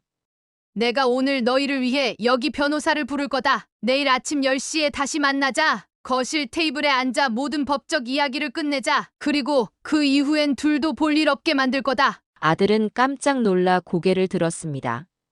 변호사까지? 어머니, 저희 그냥 조용히 해결하면 안 돼요? 저희도 잘못했으니 반성할 테니까. 안 돼. 이미 기회는 끝났어. 더 이야기하고 싶지도 않다. 저는 아무 말도 못하고 엉거주춤 서 있는 그들을 지나쳐 제 방으로 들어왔습니다. 문을 닫고 침대에 몸을 기댔는데 심장이 쿵쾅거리고 숨이 턱 막혔습니다. 이게 내가 낳고 키운 아들이 맞나 하는 생각이 머릿속을 맴돌았습니다. 그리고 한 가지 결론에 다다랐습니다. 그래. 내일이면 모든 걸 끝내고 나는 이제 내 인생을 살 것이다. 그날 밤은 제가 한국에 돌아와 집에서 보내는 첫날 밤이었습니다. 하지만 별다른 안도감도 느껴지지 않았습니다. 괴이적은 공포와 배신감이 교차했고 문득문득 아들이 어릴 적 엄마 하고 달려왔던 기억이 떠올랐습니다. 그때마다 혼란스러웠지만 이미 마음속에서는 결심이 서 있었습니다. 내일이면 결판 내자. 그리고 다음 날 아침 변호사와 약속한 시각에 맞춰 거실 테이블에 마주 앉았습니다. 아들 준호와 며느리 미나도 나왔습니다. 제 옆에는 박 변호사가 자리했고 그는 단호한 표정으로 서류 가방을 꺼냈습니다. 자, 시작해봅시다. 김 여사님께서 결정하신 사항을 정식으로 통보하겠습니다. 아들과 며느리는 눈치만 살피고 있었지만 이미 전날 밤에 모든 사실을 알았으니 놀랄 것도 없었을 겁니다. 변호사는 제가 일본에서 겪은 일과 아들 부부가 시도한 재산 사기, 그리고 서명 위조 등을 하나씩 짚어냈습니다. 준호는 처음에 그건 오해라고 항변하다가 제가 증거물을 꺼내 보이자 더 이상 반박하지 못하고 고개를 떨구었습니다. 미나는 얼굴을 가리고 흐느꼈지만 변호사는 냉정하게 계속 설명했습니다. 이 사건에 대해 김 여사님은 법적 고소를 진행할 수도 있습니다. 이미 경찰과 접촉 중이며 혐의가 인정되면 사법 처리를 받게 될 가능성이 큽니다. 허나 여사님께서는 일단 민사적으로도 재산 보호를 완벽히 해두셨고 새 유언장 작성까지 마쳤으니 두 분이 기대하실 유산은 전무합니다. 그 말을 듣는 순간 준호의 시선이 번뜩이며 저를 노려보았습니다. 어머니, 그럼 정말로 저희에게 아무것도 안 남기시겠다는 거예요? 아버지가 남긴 재산이잖아요. 저도 아버지의 친자식이고. 너희 아버지가 남긴 재산이긴 하지. 그런데 그동안 내가 50년 가까이 관리를 해왔고 너희가 그런 짓을 꾸민 이상 더 이상 줄 이유가 없어. 제가 차갑게 말하자 준호는 벌떡 일어나 테이블을 내리쳤습니다. 이럴 수는 없어요. 저 빚 어떡하라고요? 저희한테 죽으란 소리네요. 죽으라 한 적 없어. 적어도 난 너가 날 죽일 생각이었다는 걸 알고도 여기서 이렇게 앉아 있잖아. 고마운 줄 알아라. 아들의 얼굴이 일그러졌습니다. 미나는 그 옆에서 죄송하다고 중얼거렸지만 이미 통하지 않는다는 걸 본인도 알고 있을 겁니다. 저는 눈 한 번 깜짝하지 않고 말했습니다. 너희는 오늘부로 내 집에서 나가줘. 여긴 내가 남편과 함께 살아온, 그리고 내가 재산을 물려받아 갖고 온 공간이야. 너희에게 다시 발 들일 권리는 없어. 혹시나 내게 찾아와 행패라도 부리면 변호사와 함께 곧바로 경찰을 부를 거다. 그 말에 준호와 미나는 완전히 패닉에 빠졌습니다. 어디서부터 잘못된 것인지 자신들도 이해가 안 될 정도로 사태가 커져버린 걸 느낀 것 같습니다. 변호사가 퇴거 요구에 응하지 않으면 법적으로 해결할 수 있다고 하자 그들은 주섬주섬 자기 짐을 챙겼습니다. 미나는 연신 눈물을 흘렸고 준호는 끝까지 제가 너무하다고 말했지만 저는 더 이상 그들의 말에 대꾸할 필요를 느끼지 못했습니다. 결국 현관문이 쾅 닫히며 저와 아들 부부의 악연이 사실상 종지부를 찍었습니다. 70년 인생에서 가장 무거운 시간이 흐른 뒤 찾아온 적막감이 거실을 메웠습니다. 변호사는 제 손등 위에 조심스레 손을 얹으며 말했습니다. 이제 정말 괜찮으시겠습니까? 심적으로 큰 결정을 내리신 거니까. 네. 저야말로 고맙습니다. 덕분에 여기까지 올 수 있었네요. 그리고 저는 천천히 거실 소파에 앉아 숨을 고르며 창문 너머를 바라봤습니다. 바깥 세상은 늘 그렇듯 별다른 변화 없이 흘러가는 것처럼 보였습니다. 하지만 제 안에서는 거대한 변화가 일어나고 있었습니다. 마치 묵은 때가 한꺼번에 씻겨나가는 것 같았습니다. 결국 이렇게 됐구나. 한편으론 홀가분하고 또 한편으론 마음 한구석이 아리다. 그래도 더 이상 거짓된 가족의 탈을 쓴 사람들에게 무너지고 싶지 않았습니다. 그날 밤 집 안은 어색할 정도로 조용했습니다. 아들과 며느리가 쫓겨나가듯 떠난 직후라 집 안에 남은 것이라곤 몇 개의 박스와 그들이 남기고 간 잡동사니 뿐이었습니다. 저는 그 박스들을 하나하나 정리하면서 마음속에 켜켜이 쌓였던 미련과 슬픔도 함께 정리해 나갔습니다. 아직 눈물이 날 것 같지는 않았습니다. 오히려 얼음 같은 냉정함으로 집 안 곳곳을 둘러보며 이제 내가 주도하는 새로운 삶이 펼쳐지겠구나 하고 다짐했습니다. 그 일이 있고 정확히 1년 뒤 저는 이전과는 전혀 다른 삶을 살고 있었습니다. 우선 강남 빌딩 2채 중 1채를 처분했습니다. 그리고 그중 상당 부분을 사회복지재단에 기부했지요. 아직 숨겨놓은 예금도 많았지만 그런 것들은 당장 쓰지도 않을 돈이라 생각했습니다.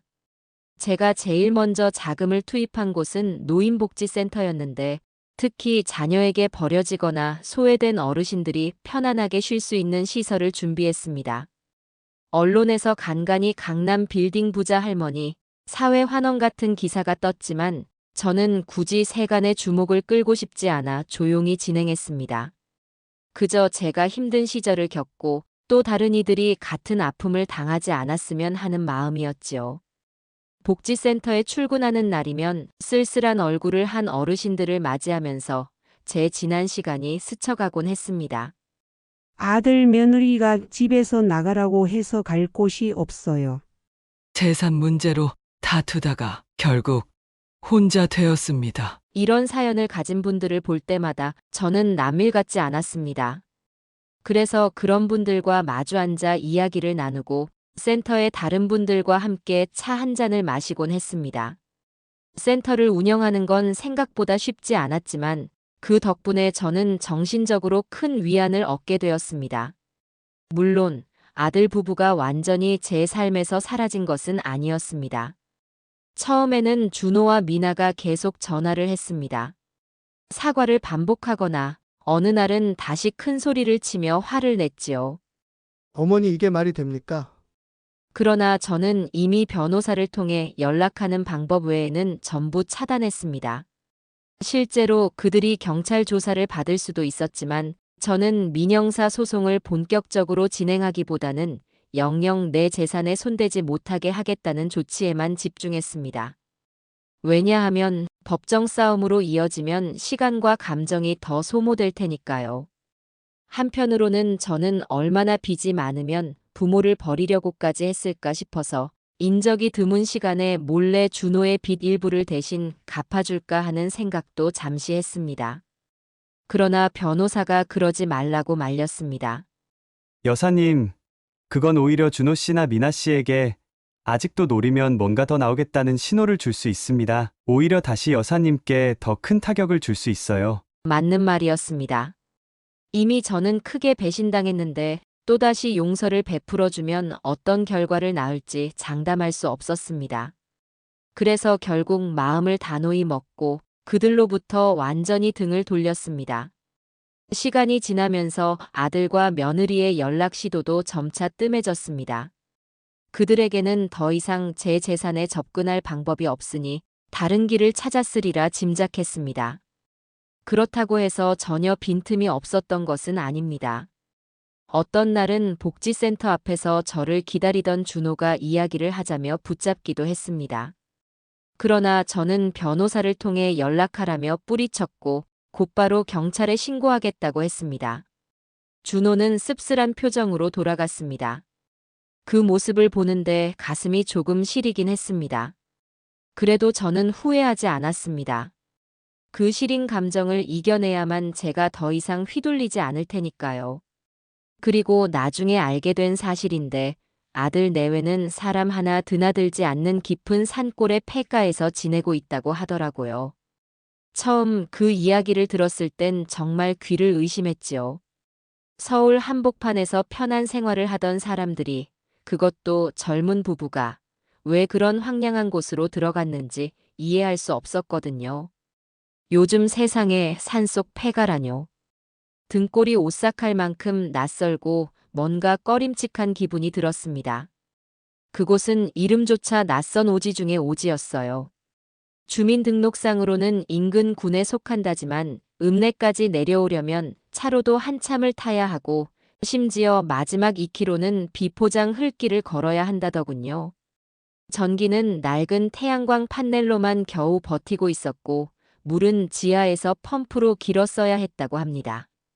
눈이라도 오면 아예 고립되는 건 당연했고 핸드폰 신호도 거의 잡히지 않는다고 하더라고요.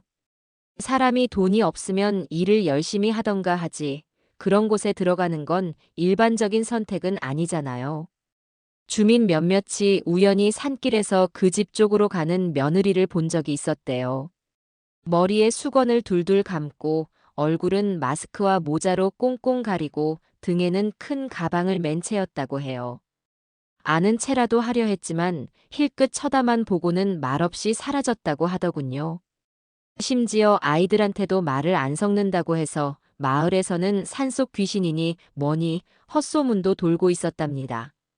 물론 그런 말들 대부분은 괜한 억측일 테지만 그만큼 외부와 단절된 삶을 살고 있다는 반증이기도 했지요. 처음엔 아무도 거기서 사람이 산다는 생각을 못했답니다. 그도 그럴 게 집이라는 곳이 거의 폐허에 가까웠거든요. 기와는 무너지고 벽엔 곰팡이가 가득했으며 마당은 덩굴과 잡초가 엉켜서 발 디딜 틈도 없었다고 해요. 그런데도 밤이 되면 희미하게 불빛이 비치고 마당 한쪽에 나무를 패는 소리나 냄비 끓는 소리 같은 게 가끔 들렸다는 거예요. 이상하다 싶어 신고가 들어간 적도 몇 번 있었다지요. 경찰도 두어 번 다녀갔지만 별다른 걸 찾진 못했대요. 주민신고로 간 거였지만 대문은 굳게 잠겨있고 인기척도 없어서 그냥 돌아왔다고 하더군요. 현관 앞에 놓인 나무더미며 굴뚝에서 나는 연기 같은 흔적으로만 겨우 사람이 있다는 걸 짐작할 수 있었대요. 그런데 그 흔적들조차 누군가 일부러 감추려 한 듯 지저분하게 어질러져 있거나 흔적을 남기지 않으려는 의도가 보였다고도 하더군요. 마치 여기 아무도 안 삽니다라고 말하는 것처럼. 한 번은 동네 택배기사가 길을 잘못 들어 그쪽으로 가게 됐는데 폐가 마당 앞에 멀뚱히 서 있던 아들을 봤다고 해요. 말도 안 붙이고 그냥 무표정하게 서 있었대요. 눈빛이 너무 싸늘해서 말을 걸 엄두도 안 났다고 하더군요. 평소 말도 잘 섞고 인사도 하던 청년이었는데 그날 이후로 마치 다른 사람처럼 변해 있었다는 거예요. 더 이상한 건 그 부부가 그곳으로 이사한 날짜도 누군가 정확히 기억을 못한다는 겁니다. 마치 갑자기 증발하듯 슬그머니 모습을 감춘 뒤 그 산속에서 지내기 시작한 거죠. 이사나 택배 기록도 남아있지 않고 이웃 누구도 그들이 짐을 옮기거나 가는 걸 보지 못했어요. 마치 누군가 의도적으로 계획한 듯이 아주 조용하고도 치밀하게 이동한 것 같다는 말도 있었습니다. 저도 처음엔 그냥 세상과 단절하고 싶었던 거겠지라고 생각했어요. 요즘 젊은 사람들 중에도 극단적인 미니멀리즘을 실천한다든가 도시 생활에 회의를 느끼고 귀촌하는 경우가 많잖아요. 하지만 아무리 그래도 그렇게 사람 하나 없는 골짜기에서 허물어진 집에 들어가 산다는 건 아무리 생각해도 정상적이진 않았습니다. 게다가 며느리에 대해서는 예전부터 말이 좀 많았어요. 처음 집에 인사 왔을 때도 어딘가 경계심이 심하고 눈빛이 불안정했죠. 웃음도 억지로 짓는 느낌이었고 대화할 때마다 고개를 살짝 숙이고 말을 끊어버리는 버릇이 있었어요. 나는 그저 조용한 성격이라 생각했지만 지금 돌이켜보면 그건 단순한 내성적 성격이 아니었던 것 같습니다. 어떤 마을 사람은 며느리가 무당에게 들렀다가 산속으로 향하는 걸 봤다고도 했습니다. 그 무당은 예전부터 조금 수상한 인물로 알려졌고 아이를 가질 수 있게 해주는 부적이나 복을 불러오는 의식을 해준다며 헛소문이 무성했죠. 그런 곳에 다녀온 직후 산속 폐가로 들어갔다면 단순한 귀초는 아니지 않겠습니까? 그 폐가는 원래 30년도 더 된 집이었고 예전에 할아버지가 살다가 돌아가신 뒤로 아무도 거들떠보지 않던 곳이에요. 유산 상속 문제로 분쟁이 있었다는 말도 있고 밤마다 이상한 소리가 난다고 해서 흉가 취급받던 곳이기도 했죠. 마을에서도 일부러 그쪽으로는 발길을 끊었고요. 그런 집을 일부러 찾아 들어가 살겠다는 사람은 뭔가 숨기고 싶은 사정이 있거나 아주 특별한 이유가 있지 않고서는 불가능하다고 다들 입을 모았습니다. 사람들 말로는 밤이 되면 그 집 주변에서 개 짖는 소리도 이상하고 고양이 우는 소리인지 사람 비명인지 모를 소리가 들린다 하더군요. 물론 그런 이야기의 절반 이상은 과장이 섞였겠지만 중요한 건 그만큼 사람들의 불안과 의혹이 깊어졌다는 사실입니다. 이런 상황에서 그 집에 살고 있다는 것만으로도 이미 많은 것을 말해주는 셈이죠. 내가 그 말을 처음 들었을 때의 충격은 아직도 잊을 수가 없습니다. 서울에서 아파트 생활하던 사람들이 문명과 단절된 흉가 같은 곳에서 은신하듯 살아간다. 분명히 전부 다 포기한 거예요. 숨기고 있는 남들에게 들키면 안 되는 어떤 진실인 거죠. 그렇게 1년이 흐르는 동안 저는 과거의 속박에서 서서히 해방되어 갔습니다. 더 이상 누구의 엄마로서 평가받거나 가족에게만 헌신해야 한다는 압박감을 느끼지 않았습니다. 물론 배신감의 상처는 아직 아물지 않았지만 시간을 들여 서서히 치유해 나갔습니다. 일본에서 저를 도와준 김민수 씨와는 이메일과 전화로 꾸준히 소식을 주고받았습니다. 일본 교민사회에서 고령자 문제에 대한 세미나를 열 때 저를 초청하기도 했습니다. 저는 어떤 계기로든 다시는 일본에 가지 않으리라 생각했는데 김민수 씨와 윤미라 씨의 진심 어린 초대를 받으니 마음이 조금 누그러졌습니다. 결국 그로부터 한 달 뒤 저는 짧게 일본을 방문하게 되었습니다. 다행히 이전처럼 불안에 떠는 대신 김민수 씨 부부와 함께 명소를 돌고 온천 료칸에 머물며 진정한 여행을 즐겼습니다. 이번에는 누군가에게 버려지는 여행이 아닌 제 의지로 떠나고 제 의지로 즐기는 여행이었습니다. 도쿄의 벚꽃길을 걸으며 문득 작년에 겪은 고통스러운 기억이 떠올랐지만 이상하게도 그 기억이 더 이상 저를 올가매지 않았습니다. 내가 이렇게 다시 찾아올 수 있다니 인생은 정말 예측 불가능하구나 하는 감탄이 들었습니다. 여행에서 돌아온 뒤 저는 복지센터 운영에 더욱 적극적으로 참여했습니다. 여러 가지 후원 활동도 병행하며 시간적 물질적으로 여유가 생기니 스스로도 뜻깊게 살고 있다는 실감을 했습니다. 나이가 들었다고 해서 모든 것을 포기할 필요는 없다고 느꼈습니다. 오히려 이제부터가 내 인생의 진짜 시작이라는 마음으로 하루하루를 보냈습니다. 어느 날 센터에서 만난 한 할머니가 제 손을 붙잡고 진지하게 물었습니다. 영숙 씨는 아들도 있고 며느리도 있는데 어떻게 여기에 와서 다른 어르신들 돌보려고 하세요? 아들은 어디 가셨대요? 저는 쓴웃음을 지으며 솔직하게 답했습니다.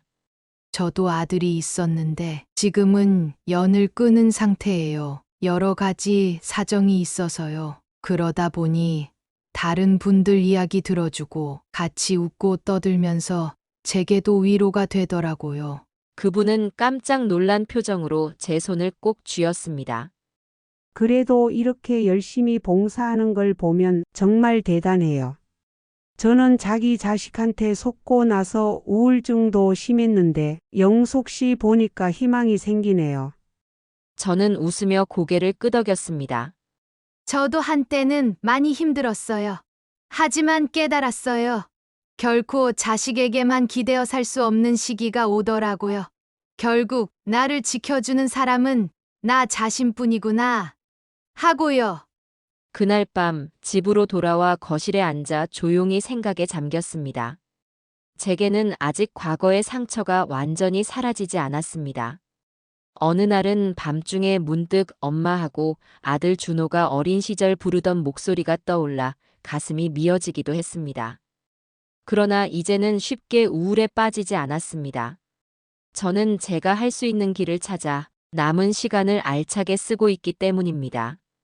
이 나이에 뭘 시작해? 라는 두려움이 있었지만 막상 부딪혀보니 가능한 일이 많았습니다. 예를 들어 그림을 배우고 싶어서 미술학원에 등록해봤고 요가를 시작해보기도 했습니다. 혼자서도 여행을 다니며 근사한 카페에 들러 차를 마시는 여유를 즐겼습니다. 세상은 여전히 아름다운 곳이 많았고 저는 그 사실을 뒤늦게나마 깨달았습니다. 그러다 문득 어느 봄날 복지센터 건립에 크게 기여하셨던 분들과 함께 소규모 음악회를 여는 자리가 생겼습니다. 어르신들을 위해 자원봉사 오케스트라가 찾아와 연주를 해주기로 했는데 제가 짧은 인사말을 해야 했습니다. 저는 단상에 올라 떨리는 목소리로 어르신들을 향해 말했습니다. 저도 얼마 전까지는 외롭고 고통스러운 시간을 보냈습니다. 하지만 인생은 내가 소중히 여기는 것들을 지켜내고 나 자신을 믿을 때 다시 꽃을 피운다고 생각합니다. 오늘 이 음악회가 여러분 마음속에도 작은 희망의 씨앗이 되기를 바랍니다. 박수가 터져 나왔고 어르신들의 환한 얼굴을 보니 저도 울컥했습니다. 내가 이렇게 달라질 줄 누가 알았을까? 1년 전만 해도 저는 일본에서 버림받고 스스로를 탓하는 데에 지쳐 있었습니다. 그러나 이제는 다른 사람들에게 희망을 전하는 사람이 되었습니다. 그렇게 지내는 동안 과연 제 선택이 옳았는가? 라는 의문이 들 때가 아주 없지는 않았습니다. 만약 제가 아들을 용서해주고 빚을 대신 갚아줬다면 가족으로서 다시 화해할 수 있지 않았을까? 그러나 그런 상상은 머릿속에서 금방 사라졌습니다. 애초에 그들이 저를 실종으로 만들겠다는 옳지 않은 방법을 선택했다는 사실이 변하지 않으니까요. 제가 잘못한 점이 없진 않아도 그들의 행동을 납득할 수는 없었습니다. 그리고 더 중요한 것은 제가 이제 마음 편히 살고 있다는 점입니다. 가끔 손자를 떠올리면 마음이 짠하기도 합니다. 제가 마음대로 접근하기도 어렵고 아들 부부가 손자를 제게 보여주려 하지도 않겠지요. 그래도 혹시나 훗날 손자가 성장해서 제 존재를 궁금해한다면 저는 흔쾌히 맞이해줄 생각입니다. 이미 박 변호사와 상의해 손자에게 조금이라도 도움이 될 수 있도록 신탁 계좌를 만들어 두었거든요. 성인이 되면 조건 없이 사용할 수 있게 해놓았습니다. 혹여 그 아이가 어른이 되었을 때 할머니인 제가 어떤 삶을 살았는지 궁금해한다면 그때는 솔직하게 제 이야기를 해주고 싶습니다. 이제야 비로소 과거의 굴레에서 완전히 벗어났다는 생각이 듭니다. 더 이상 누구에게도 집착하지 않고 제 자신을 위해 살고 있습니다. 70부터 시작이다라는 말이 있습니다. 예전에는 그 말을 그냥 웃어넘겼지만 요즘은 진심으로 공감합니다. 저를 억누르던 책임과 의무감에서 벗어나 자유롭게 제 삶을 즐길 기회가 이제 열렸기 때문입니다. 요즘은 저녁마다 거실 소파에 앉아 녹차 한 잔을 마시며 창밖 풍경을 감상하는 습관이 생겼습니다. 건너편 빌딩 불빛이 하나둘 꺼질 무렵 저는 창문 너머로 들리는 바람 소리를 듣습니다. 그 소리를 배경 삼아 지금 살아있음을, 살아갈 수 있음을, 그리고 한때 가장 소중히 믿었던 가족에게 배신당했어도 여전히 나 자신을 지켜냈음을 스스로 되새기곤 합니다. 영수가 정말 고생했다. 이제 내 마음 편한 대로 살아가자. 입속에서 되뇌는 그 한마디는 제게 온전한 자립과 자유를 선사해 줍니다. 그리고 이 모든 과정을 통해 알게 된 사실은 때로는 무언가를 잃어야 비로소 내 것이 될 수 있는 게 있다는 점입니다. 저는 가족이라고 믿었던 사람들을 잃었지만 그 대신 진짜 나를 찾았습니다. 그리고 저 자신을 위해 과감히 살아보겠다는 결심이 제 노년을 더욱 빛나게 해주는 듯합니다. 그리하여 불과 1년 전까지만 해도 상상조차 못했던 일들을 저는 지금 일상으로 누리고 있습니다. 가끔 복지센터에서 늦은 오후까지 봉사한 뒤 동료들과 시장에 들러 신선한 재료를 사다가 집에서 직접 요리를 해보기도 하고 또 화요일마다 열리는 지역 문화원 캘리그래피 교실에 다니면서 예쁜 글씨와 명언을 배우기도 합니다. 아직 늦지 않았다는 말이 이렇게 체감될 줄은 몰랐습니다. 돌이켜보면 일본 여행을 제안받던 그 시점에서 제가 좀 더 일찍 눈치챘다면 어땠을까요? 어쩌면 더 상처가 작았을지도 모릅니다. 그러나 이미 벌어진 일에 대한 후회가 아니라 그 일을 통해 성숙해졌다고 여기는 편이 낫겠지요.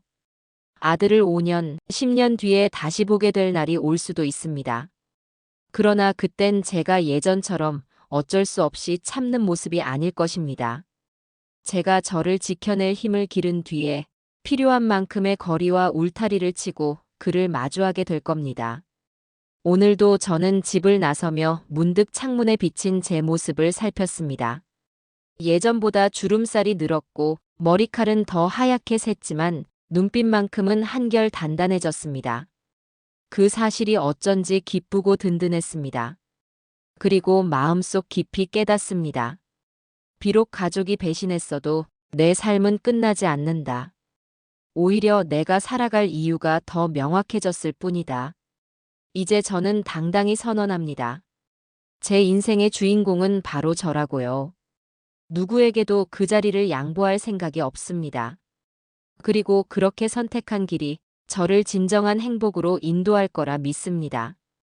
복지센터를 나오는 길, 바람이 살랑이는데 구름 한 점 없는 파란 하늘이 펼쳐져 있었습니다. 저도 모르게 피식 웃음이 났습니다. 70대가 되어 맞이하는 눈부신 사이다 같은 결말은 어쩌면 과거를 청산하고 나 자신을 되찾는 용기에서 비롯되는 것이 아닐까요? 이제야 마음껏 자유롭게 그리고 당당하게 살 수 있게 된 제가 자랑스럽습니다. 아직 제 앞에 놓인 날들이 얼마나 남았을지는 모르겠습니다. 하지만 그 시간만큼은 더는 누구의 종속물이나 누군가의 재산 창고가 아닌 김영숙이라는 한 인간으로서 온전히 누려볼 작정입니다. 그리고 이 삶을 통해 얻은 깨달음을 또 다른 누군가에게 전해줄 수 있다면 그것이야말로 제게 주어진 가장 큰 선물이자 축복일 것입니다. 결국 조금 늦게 찾아온 평온이 가장 소중하다. 이 한마디를 마음에 새기며 저는 오늘도 복지센터에서 어르신들과 웃고 떠들고 집에 돌아와서는 맛있는 식사와 함께 소소한 취미에 몰두할 계획입니다. 이제 더 이상 망설이지 않습니다. 저는 제가 어떤 사람인지 알고 있고 어디로 가야 할지 확신하기 때문입니다. 그리고 이 이야기가 저처럼 어두운 터널을 지나는 누군가에게도 작은 위로와 용기가 되길 바랄 뿐입니다. 그렇게 저는 제 삶을 되찾았고 앞으로도 지켜나갈 것입니다.